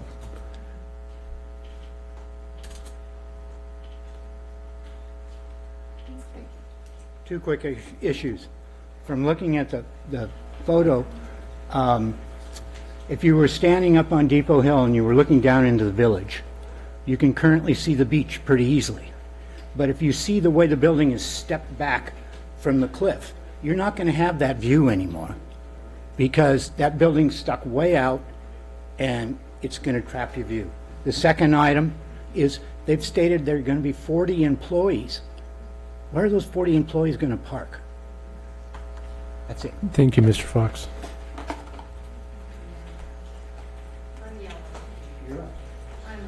Any more green cards? Seeing none, we'll move to the 2-minute time frame. We'll bring the yellow cards up. Here, if you could pass these. These are just some photos. Hi, I'm Carol Stern. I live on Balboa Avenue, and I bought here 7 years ago. And first, I want to thank all of you for protecting the jewel that Capitola has become. And protection is a key word. 1 week ago, the Mercury News named Capitola as one of the nation's most unspoiled vacation spots. Capitola's ranked 4th in a list of unspoiled vacation spots in the United States. Unspoiled vacation spots is defined as a place that does not cater only to tourists, but maintains its reputation and its spirit. To bring another 100 cars, 250 people into the village is just wrong. Look at these photos that I have taken on a Saturday, July 13th, between 2 and 4 p.m. The beach is packed. Umbrellas. You couldn't put another 100 umbrellas there. What it strips away, bringing a project of this magnitude strips away the quality of life that all of us local people here enjoy. And this should not be a trade-off for economic vitality. More is not better. The one thing that I heard this gentleman speak about was that it would be better if people stay here for 4 and 5 days, because they wouldn't be commuting, driving. But this is a democracy. Everyone who comes here for one day from San Jose or from Modesto or from Turlock, they have the right to come here too for one day and enjoy the beach and not just block it off for those people who can stay for a week. Thank you, Mrs. Stern. Okay? We have a paid paradise. Thank you. Okay? Please look at the pictures.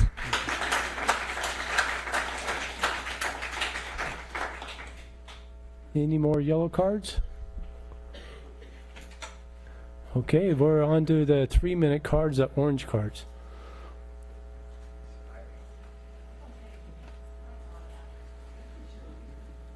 Before I start, could we open the doors a little bit? It's very, very hot back here.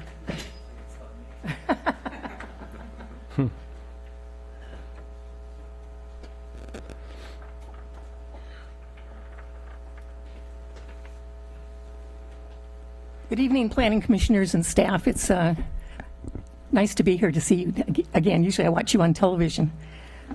I have been here since 1972, and so I've seen a lot of changes. And this particular development is like one that we've fought in the past. People talk about the Crest Apartments, the 3-story apartments on Park Avenue, the hotel proposal for City Hall. That led to the Vision Capitola meetings that said they wanted Capitola to stay pretty much the same and not be overdeveloped, which the city has had proposals forever for multi-story buildings on Capitola Avenue and so forth. The size is way too, by the way, I'm speaking on behalf of some citizens from Depot Hill that couldn't be here tonight, and also citizens on my street on 42nd Avenue that couldn't be here tonight. The size is too big for the village. We had a discussion last year, a year before, on whether we were going to allow 3 stories in the village, and we said no, 2 stories is fine. I think what we envisioned for the hotel site was maybe 3 stories, but not 5. We have to go back to the general plan discussions. There was a report that was turned into the city for the hotel property, but not all of the things that are in the general plan were agreed upon by the general plan committee. As Ed may remember, the plan was submitted by the planning director at the time, and the city manager made additions to it without consulting with the general plan committee. And so some of these broad other things that you're looking at were not agreed to by the general plan committee. They weren't aware of it. And the city council did approve the general plan, but it didn't have that information either at the time, that there were things that were added by the city manager, and if you'd like to know what they were, I'd suggest that you ask him. I worked at a hotel for 5 summers when I was in college and after college and graduate school. It was a 135-room hotel with banquet facilities, cafe, restaurant. Excuse me. So I have some familiarity with what it needs in terms of parking, and this isn't going to work, I don't think. It's a nice proposal, it's attractive, but it needs to be much, much smaller. We cannot eliminate more parking in the village. We've done that before over the years.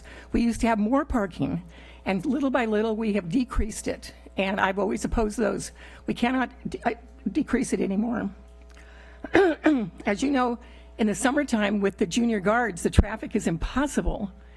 And I can't imagine having this kind of a huge development there with all the problems that we have already in the summertime. It's terrible in the summertime down there. A lot of locals don't even go down there because of it. So community benefits, I would say community benefits would be paving 41st Avenue, paving Clare Street, and paving Fanmar. That's what I'd like to see. That's what we need. So what will work? Retail, housing, office, small restaurant with parking on site. That'll work. And we don't sell ourselves out for the money. So I know you won't do that, and the council won't do that. Thanks, Stephanie. Thank you very much. The sanitation district also will not want that extra water because when we had the flood in the village, that water all went down into the Live Oak Center, and it overflowed the Live Oak Center, and we got fined $1 million by the Regional Water Quality Control Board because it flooded into Moran Lake. Oh. Since then, they have added a larger containment area, but it still won't handle what could happen from this. Thanks, Thank Stephanie.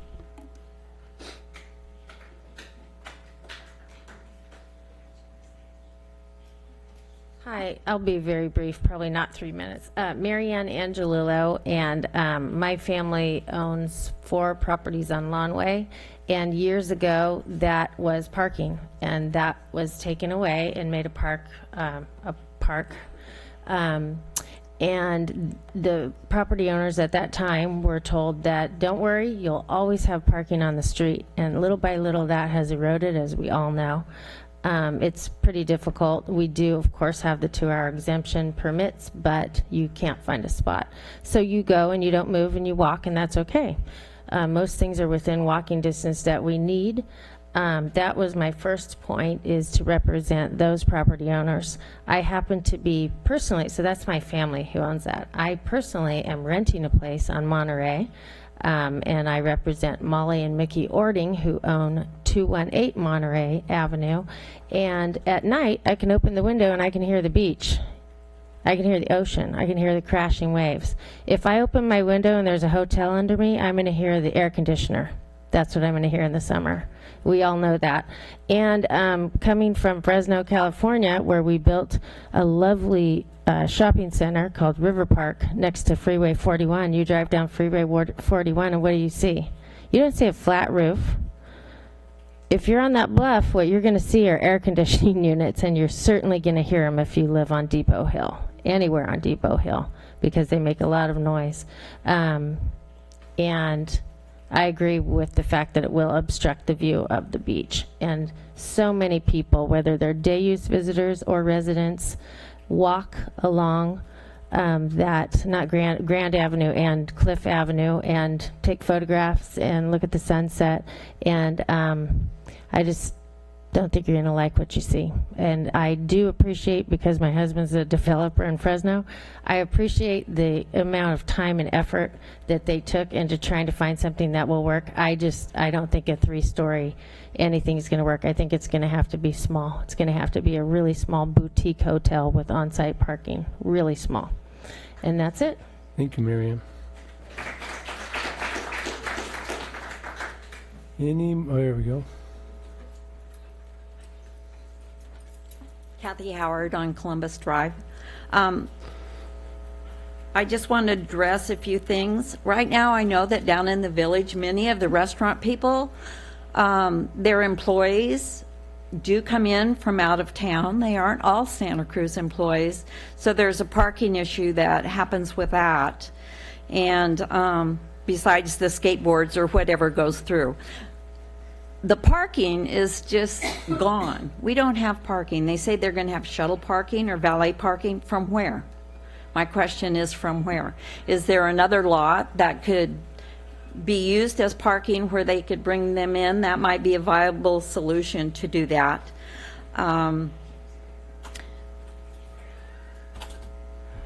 We already have so many people here that is really good. It's good for the economy. But the one thing that really stands out to me is, what is the character of Capitola? And we have been chiseling away at that. You know, what makes the beach area down there around the palm trees and stuff really nice is that there's some open space. And that open space is what opens it up enough to feel like it's a larger space than what it is. So I would like to see that character stay the same. I do appreciate the amount of work that went into it. The design's beautiful. But saying that, I don't want another Dream Inn in Capitola on our cliffs. You know, I remember Santa Cruz Dream Inn before it got built there. It changed the whole character of what it is. We have to have business. We need to have the income. It does help the economy, but not at the expense that it changes everything so much that we don't have character here anymore. The other thing is I heard the comparable with Fairfield Inn, which is on 41st. The reason why that was so supported was because it's on 41st and that's commercial area. it isn't our personal area. I don't think we should leave out the people who live in Live Oak or other areas that do spend money here. You can go down there any morning at 7 o'clock and on and find people who come in, serve for a couple hours, and leave. That is the dream of the people who have lived here, who have homes here, to maintain that kind of thing. And I just think that the scale should at least be dropped back to 3-story. I do appreciate what they want to offer us, but it's way too large for this small city.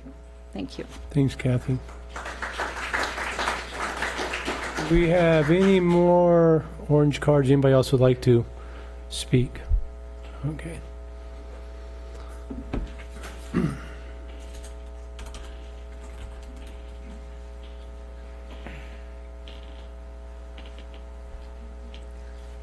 Hello. I'm Niels Kissling, and I've lived here long enough that I qualify as a historical artifact. And this project just has too many twos. There are just too many twos. It's too massive, there's too much water demand, too many parking spaces lost, too many more tourists, and too much added traffic and congestion. This thing is too massive. It's going to leave a permanent impact on the visual Capitola that we all love, and the quaint Capitola that we all voiced a strong opinion for during Vision Capitola. One of the top responses that came out of Vision Capitola is to maintain an existing scale and charm of the village. Do not overbuild. The second too much is too much water demand. Where's this water going to come from to support this project? We're all being told to conserve water, and we're all being told that we're overdrafting the aquifer. Hotels use a lot of water. There's too many parking spaces that are going to be lost. The developer proposes to eliminate up to 22 village street parking spots around the hotel. Another 50 parking spots are going to be eliminated from the upper public parking lot and designated for hotel employees to use. That's crazy. Then there's too many more tourists. I heard earlier, you can't fit any more tourists on our beach in the summertime. How many more visitors do you want to try to fit on the beaches, in our restaurants, and how many more tourists can our infrastructure support? It's just too much. Lastly, it's too much added traffic and congestion. All of us that live here, we all know how crazy it is to try to drive through the village. I think if you're going to support this hotel, I think the Svensson builders should drive 25 laps around the village between 3 and 5 o'clock. Yeah, see how long that takes. This project is simply too much. Please do not support a project of this scale with such harmful impacts to Capitola. This is the Capitola that we all know and we all love. Capitola should be about us. It should not be about them. Thanks, Nils.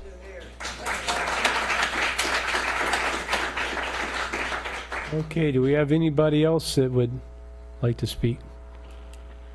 So what's going to happen is we're going to go back to the commission and we'll have a discussion and some input for the applicant, and we're going to stop all public input. So I'm going to give you one more chance. This is your opportunity. Here you go. Okay. I saw you back to the green card. I'll accept green, yellow, red. I don't just come on up. Larry Abbott-Ball from El Camino Medio. That entire area is going to be severely impacted and we will lose our views. But more importantly, you're faced with a really interesting and almost historical decision. The whole flavor of historic Capitola is going to be in your hands. So it's going to change it. It will be the centerpiece, I believe, of Capitola. And, it is a much, I have self-interest, which is, I liked it when the, I liked it when the movie theater was there. Okay. But you obviously know this, but it is a severe thing and it will change Capitola, right from the bottom up. And, I am, again, concerned about what's going to happen on El Camino Medio. Thank you. Thanks, Larry.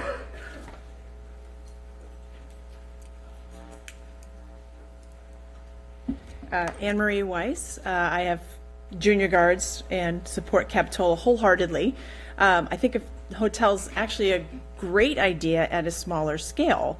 My concern would be these meeting rooms and banquet rooms, let's be honest, these are beach weddings. So now we've got every weekend for 6 months of the year being filled up for weddings. That's what's going to happen. It'd be happy if it wasn't, but that's what's going to happen. So imagine what we're going to do every weekend now. Just think about it. Thank you, Ms. White. Okay, anybody else out there? Well, we appreciate your comments, and I appreciate that they were civil, and I'm sure that the applicant got some notes, and we'll bring it back to the Planning Commission for comments. So who would like to start? You want to start? Happy to start. Okay, we'll start with Commissioner Ruth. I've lived in... Well, you have something to say? No, I thought you were addressing me Oh, specifically. no, I'm just going to make my comments. I've lived in Capitola for 55 years.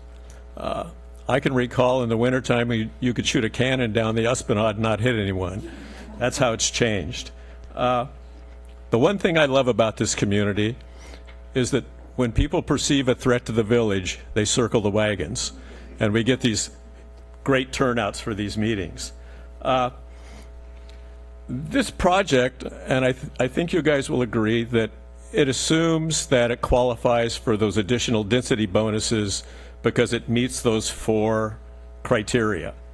And the 4 criteria, I don't know if you guys recall them up there: respect for the scale and character of the neighboring structures and enhances Capitola's unique sense of place, contributes to the economic vitality, minimizes impacts on the beach and village, and the parking should minimize vehicle traffic. Now, I can't assume that you're meeting those criteria, and if you don't meet those criteria, then you're only allowed 58,000 square feet, and you're only allowed 27 feet in height. So perhaps in between there could be a happy medium, because I don't think this project meets those criteria to allow that kind of density bonus. I would like to see the architectural style reflects something of an historical vein, something along the lines of the old hotel, Victorian, Italian Gothic. I find this design looks like Southern California, any beach community in Southern California, and I don't think it fits the unique character or enhances the character of Capitola. I counted 46 parking spaces in the lot on your property, not 26. I was down there today and counted each individual lined space. There are 6 off-street parking spaces that front, or on-street parking spaces that front the property. So I'm assuming those would all be lost. So that's a total of 52 parking spaces. And if we're going to take another 25 to 50 in the upper parking lot, we're looking at somewhere from roughly 75 to 102 public parking spaces lost that accommodate visitors in the village. I'm not sure how we offset that kind of loss for people that want to come here unless they park in the neighborhoods where there's unrestricted parking. While there's no traffic counts available for this concept, obviously, we know it's going to have a huge impact, and your first 2 options of making the Esplanade 2-way or making it 1-way on the other end and eliminating our palm tree, which when you come down Monterey Avenue down the hill, that is like the focal point for the beach and village.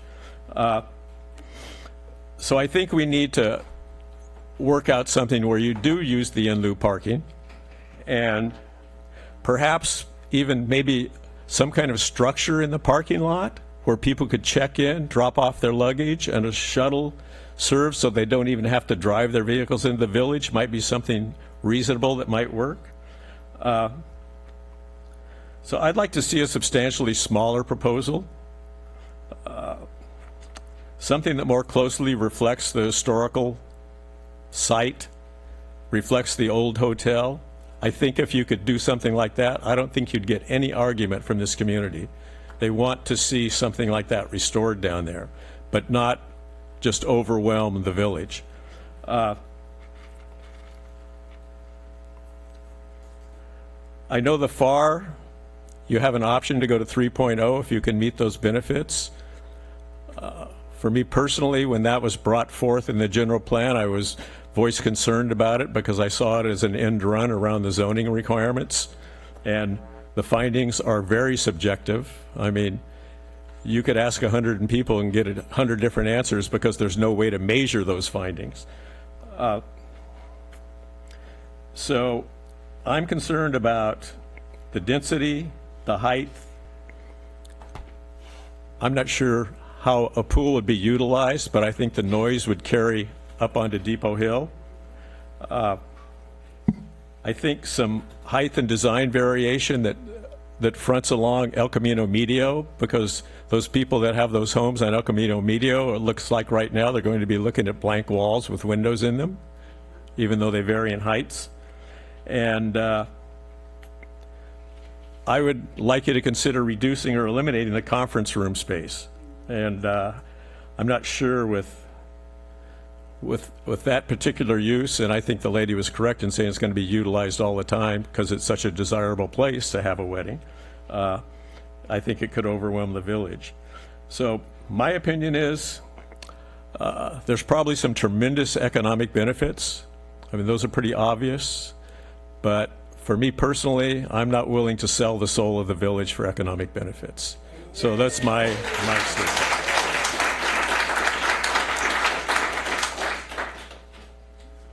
Okay.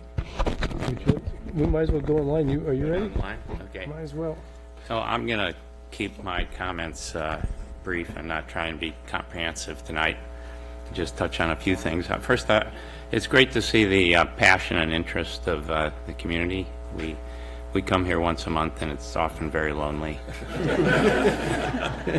It's kind of a nice welcome change. So you kind of might have got the idea that I was the chair of the General Plan Advisory Committee over a 3-year period, and that we put in a lot of effort, and the hotel was one of the bigger issues that we dealt with. There was 41st, and there were some others, but we put a lot of time in, and ex-Mayor Harlan is correct that what ended up in the general plan, it may not be completely what was discussed, but in my view, the design of this project complies fairly well with at least what we tried to accomplish in the general plan process. I think the developer made a great effort to follow the guidelines, and I know this is personal. Commissioner Ruth doesn't like the design. He wants a different style, but I personally am fine with the design part of the building. I'm fine with the height of the project.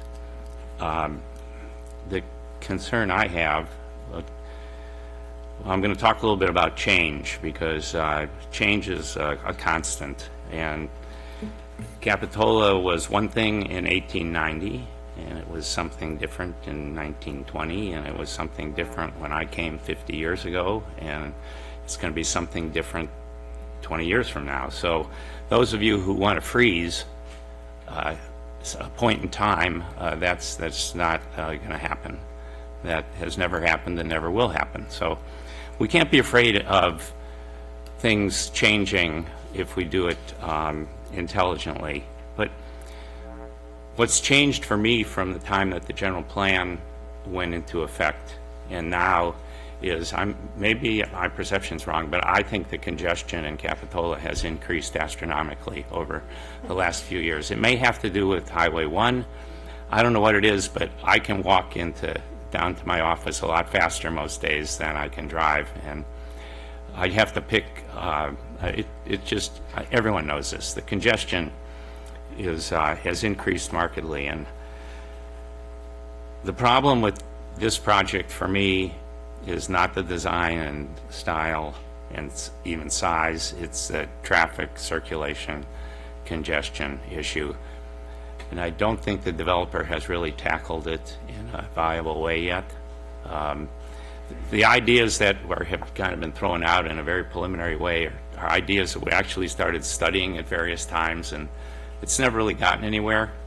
So I don't know what the answer is. I'm hopeful that technology is the answer, and I haven't ever gotten much traction with this before, but I've been saying that the autonomous vehicle is going to revolutionize us in ways that we don't really even realize right now. And building large parking structures, for example, may turn out to be a waste of time and money because we're not quite sure. I mean, well, we all know how fast things are changing, and that's one area where the biggest companies in the country are throwing half of their resources into figuring it all out. And so, maybe a smaller product right now would satisfy enough people. I kind of doubt it. But I'm thinking more that the answer is some changes in the future due to technology that make the ability to have a hotel in that location in the Capitola Village work. So that's my thoughts at this point. Thank you, Commissioner Newman. Commissioner Christensen? I agree with Commissioner Newman. With considering the concept of the proposal of the hotel, just the way it looks, I think it needs to be fine-tuned in many areas. But I think that I like how this conversation is bringing up the existing problem with congestion in Capitola. The pictures that one of the speakers gave us was very telling of what a typical weekend is in Capitola. I hear the developer saying that the people will stay, that the cars will stay underground.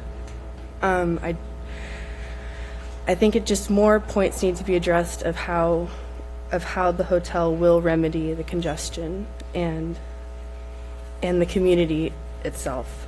The second point I have is the homeowners on Camino Medio. Is that how you pronounce it? That entire side of the hotel, as it's addressed in the renderings, I'm fairly concerned about. It seems to be a big blank stark wall. If you pull up the overall plan view of the hotel, That's the that view, one as that's the well. view right there, yeah. That's it. There's not really even a sidewalk addressed. Not that anybody would be walking necessarily in front of the garage, but just enhancing the community space on that road at least, not just having it be blank and sterile.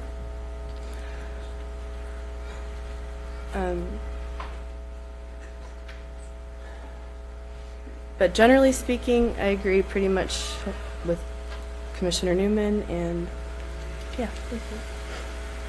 Thank you. Commissioner Wilk? So I use the general plan as my Bible as to whether or not how I should evaluate this. And though it seems to me we're backpedaling a little bit on it, just like the applicant, they used something that was worked on very hard and a lot of outreach, and we have a general plan. And so I say, okay, well, does this meet that general plan? Now, there's a lot of issues, but in terms of whether or not, and one of the vice presidents, Swenson, just mentioned, oh, well, they want some insight as to whether or not even to have a hotel.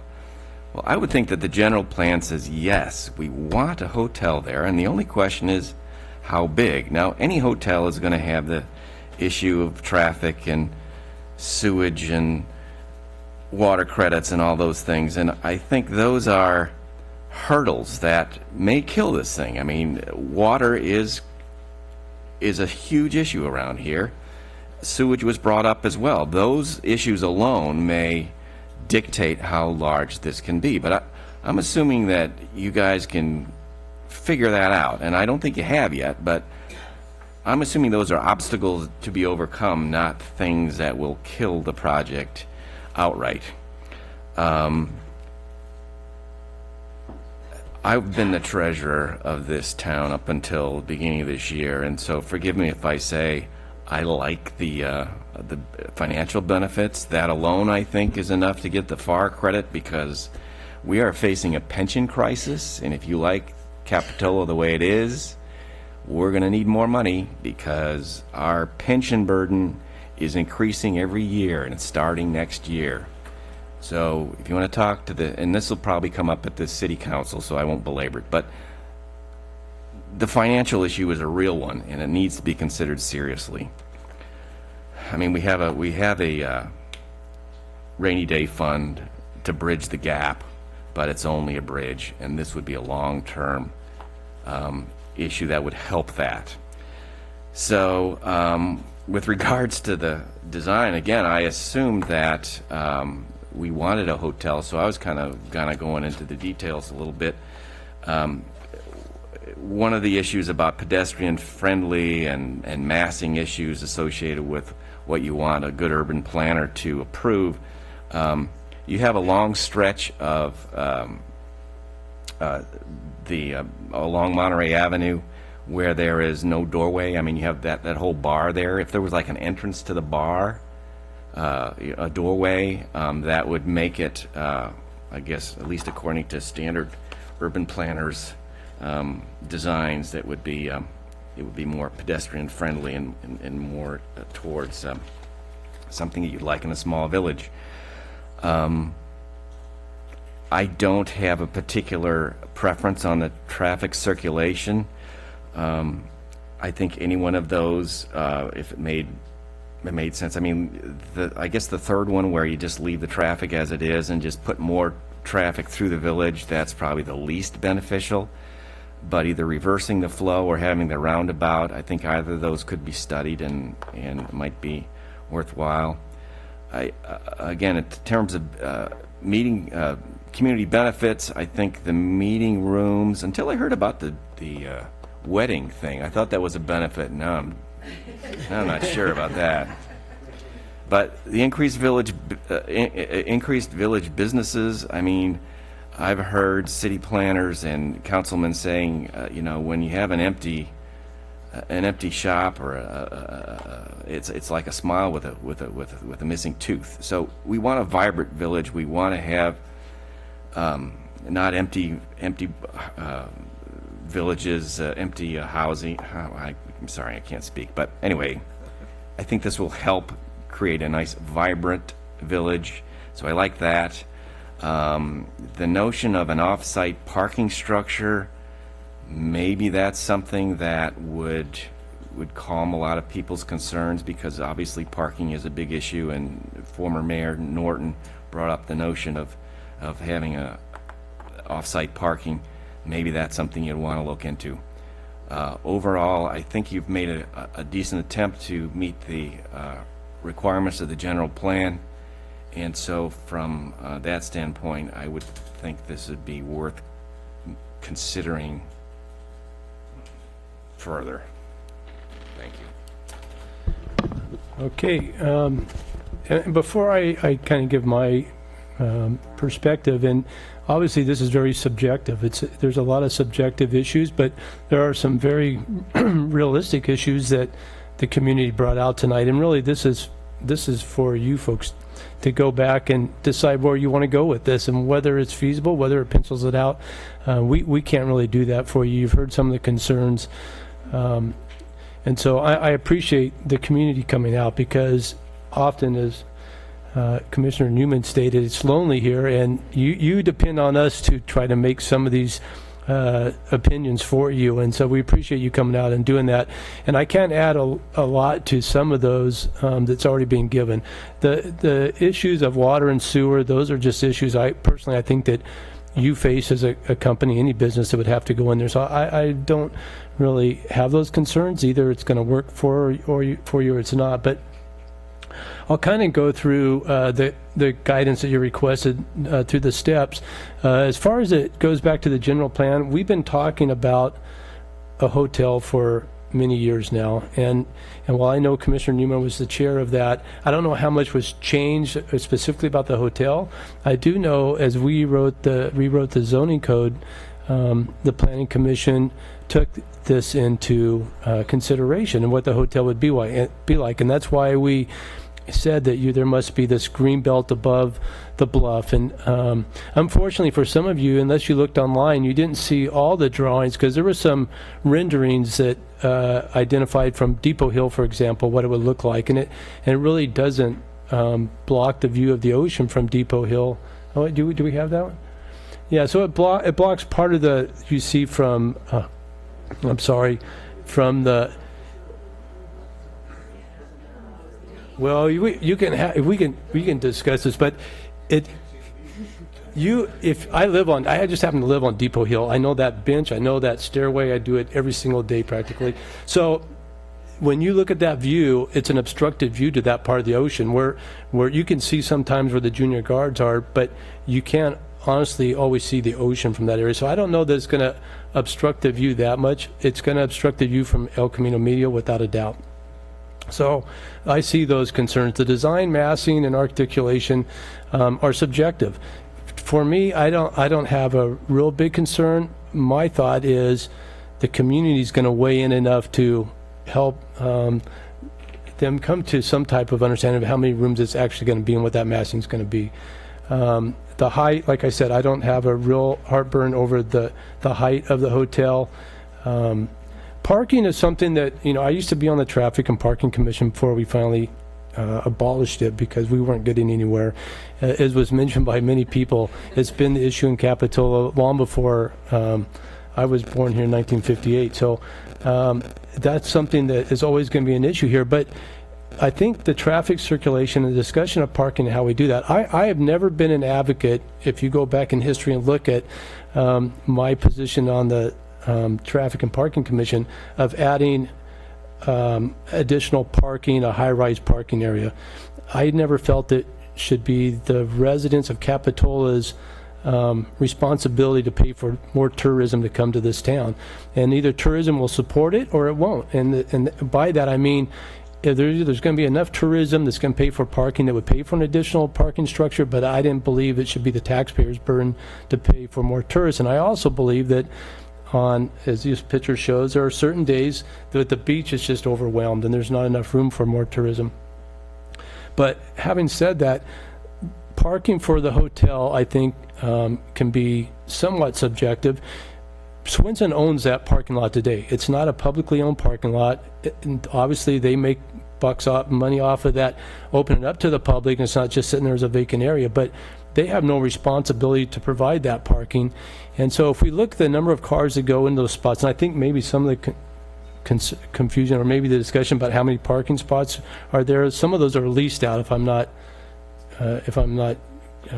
correct. So that some of those are already leased spots, and that way maybe that's why the 26 are already designated for visitor spots. But that already takes part of the parking that the hotel would have to use in the process. Now, whether they can get insurance and whether it gets flooded in the basement, I leave that up to them. That's for them and their risk management group to figure out what would happen with the cars under there. The parking circulation, the traffic circulation, I think the option of reversing it absolutely would not work. If we had cars trying to make left turns on the Stockton off the Esplanade, if we reversed it, the traffic would be backed up on the Esplanade forever because they'd never be able to make that left turn. So I don't see how that would work. Having it turn around the island, and I know that obviously I think it was a mistake leaving the palm tree because the palm tree is not going anywhere. So either way, having that as a turnaround down there, I don't know that couldn't work. It's a possibility. Matt, could we bring up option 3 where it's the current system? So I don't know. I've been looking at on how we could make it somewhat feasible, regardless of the size. I'm not saying that it's going to be the 88 rooms, but regardless of size, we have to figure out traffic flow and how they get there. But if you look at where the stop sign is on the Esplanade as you cross over to Monterey, where currently coming down Monterey, you're directed to make a right turn because it's a one-way street. If we allowed that to come through just long enough with a limit line for a car to make a left turn into the parking area, El Camino Medio, does that make sense to you? I don't know if you can draw it with your aerial, but it would allow both ways. Either you come around the Esplanade or there's room, we may have to take part of the bulb out of the sidewalk there, but there's room to add at least 1 or 2 cars maybe to come across the stop sign to make a left turn into the valet or parking area. That's one consideration. Let me see what other notes I had. Obviously, it was mentioned about throwing out the character of Capitola for the economic value. And I personally don't know that we're throwing out the character by adding the hotel. I think it would be actually one of the centerpieces. I don't know that it makes us Southern California or not. That's, again, a subjective thought. I think having a hotel, always, if you live here, you have people asking you, where can I stay at the hotel? So your choices are the Quality Inn up by the freeway, which, God bless them, it's a place for people to sleep, but I don't always recommend friends to stay there. And then we have the Fairfield, and then it gets spread out. So I think we desperately could use a hotel in the community. I think in the Village would be great. The size and scale, I don't, it's something that we're going to leave up for the community, for you. Now this, just so you know, this goes to the City Council, and you have your same opportunity to go speak at the City Council when they do their presentation there. Again, they're just trying to get feedback. But the public benefits, it was mentioned about they'd rather see money spent on Fanmar being paved, Monterey being paved, Claire's being paved. All of us would agree with that, but from where? I also happen to be on the Finance Committee before I got kicked off. So, and part of that was because I have a very conservative view towards our city finance. And I think that, we have a very small budget, $14.5 million a year for the whole city. So where do our city council members choose to spend that money? We may agree or disagree, but we desperately need a way to take care of both our PERS obligation and our infrastructure within the city. And, it was mentioned by one of the members that came up, from the community members that came up and spoke about this, obviously the TOT and what that money would add. It's add to our community. This is money that's it's not free. It costs somebody to come here. Tourism pays for it, which means tourism is helping to pay for supporting our community, because right now it's you and I paying for supporting all the tourism in this community. I would love to see a way to have the tourism that comes, which, if you've lived here long enough, you know that it's one of the great benefits is because it is a tourist destination spot. But I would love to see tourism help pay for some of our public works members who, this weekend spent their Saturday and Sunday trying to fix water problems that happened because of busted irrigation lines due to the wharf to wharf race signs and so on.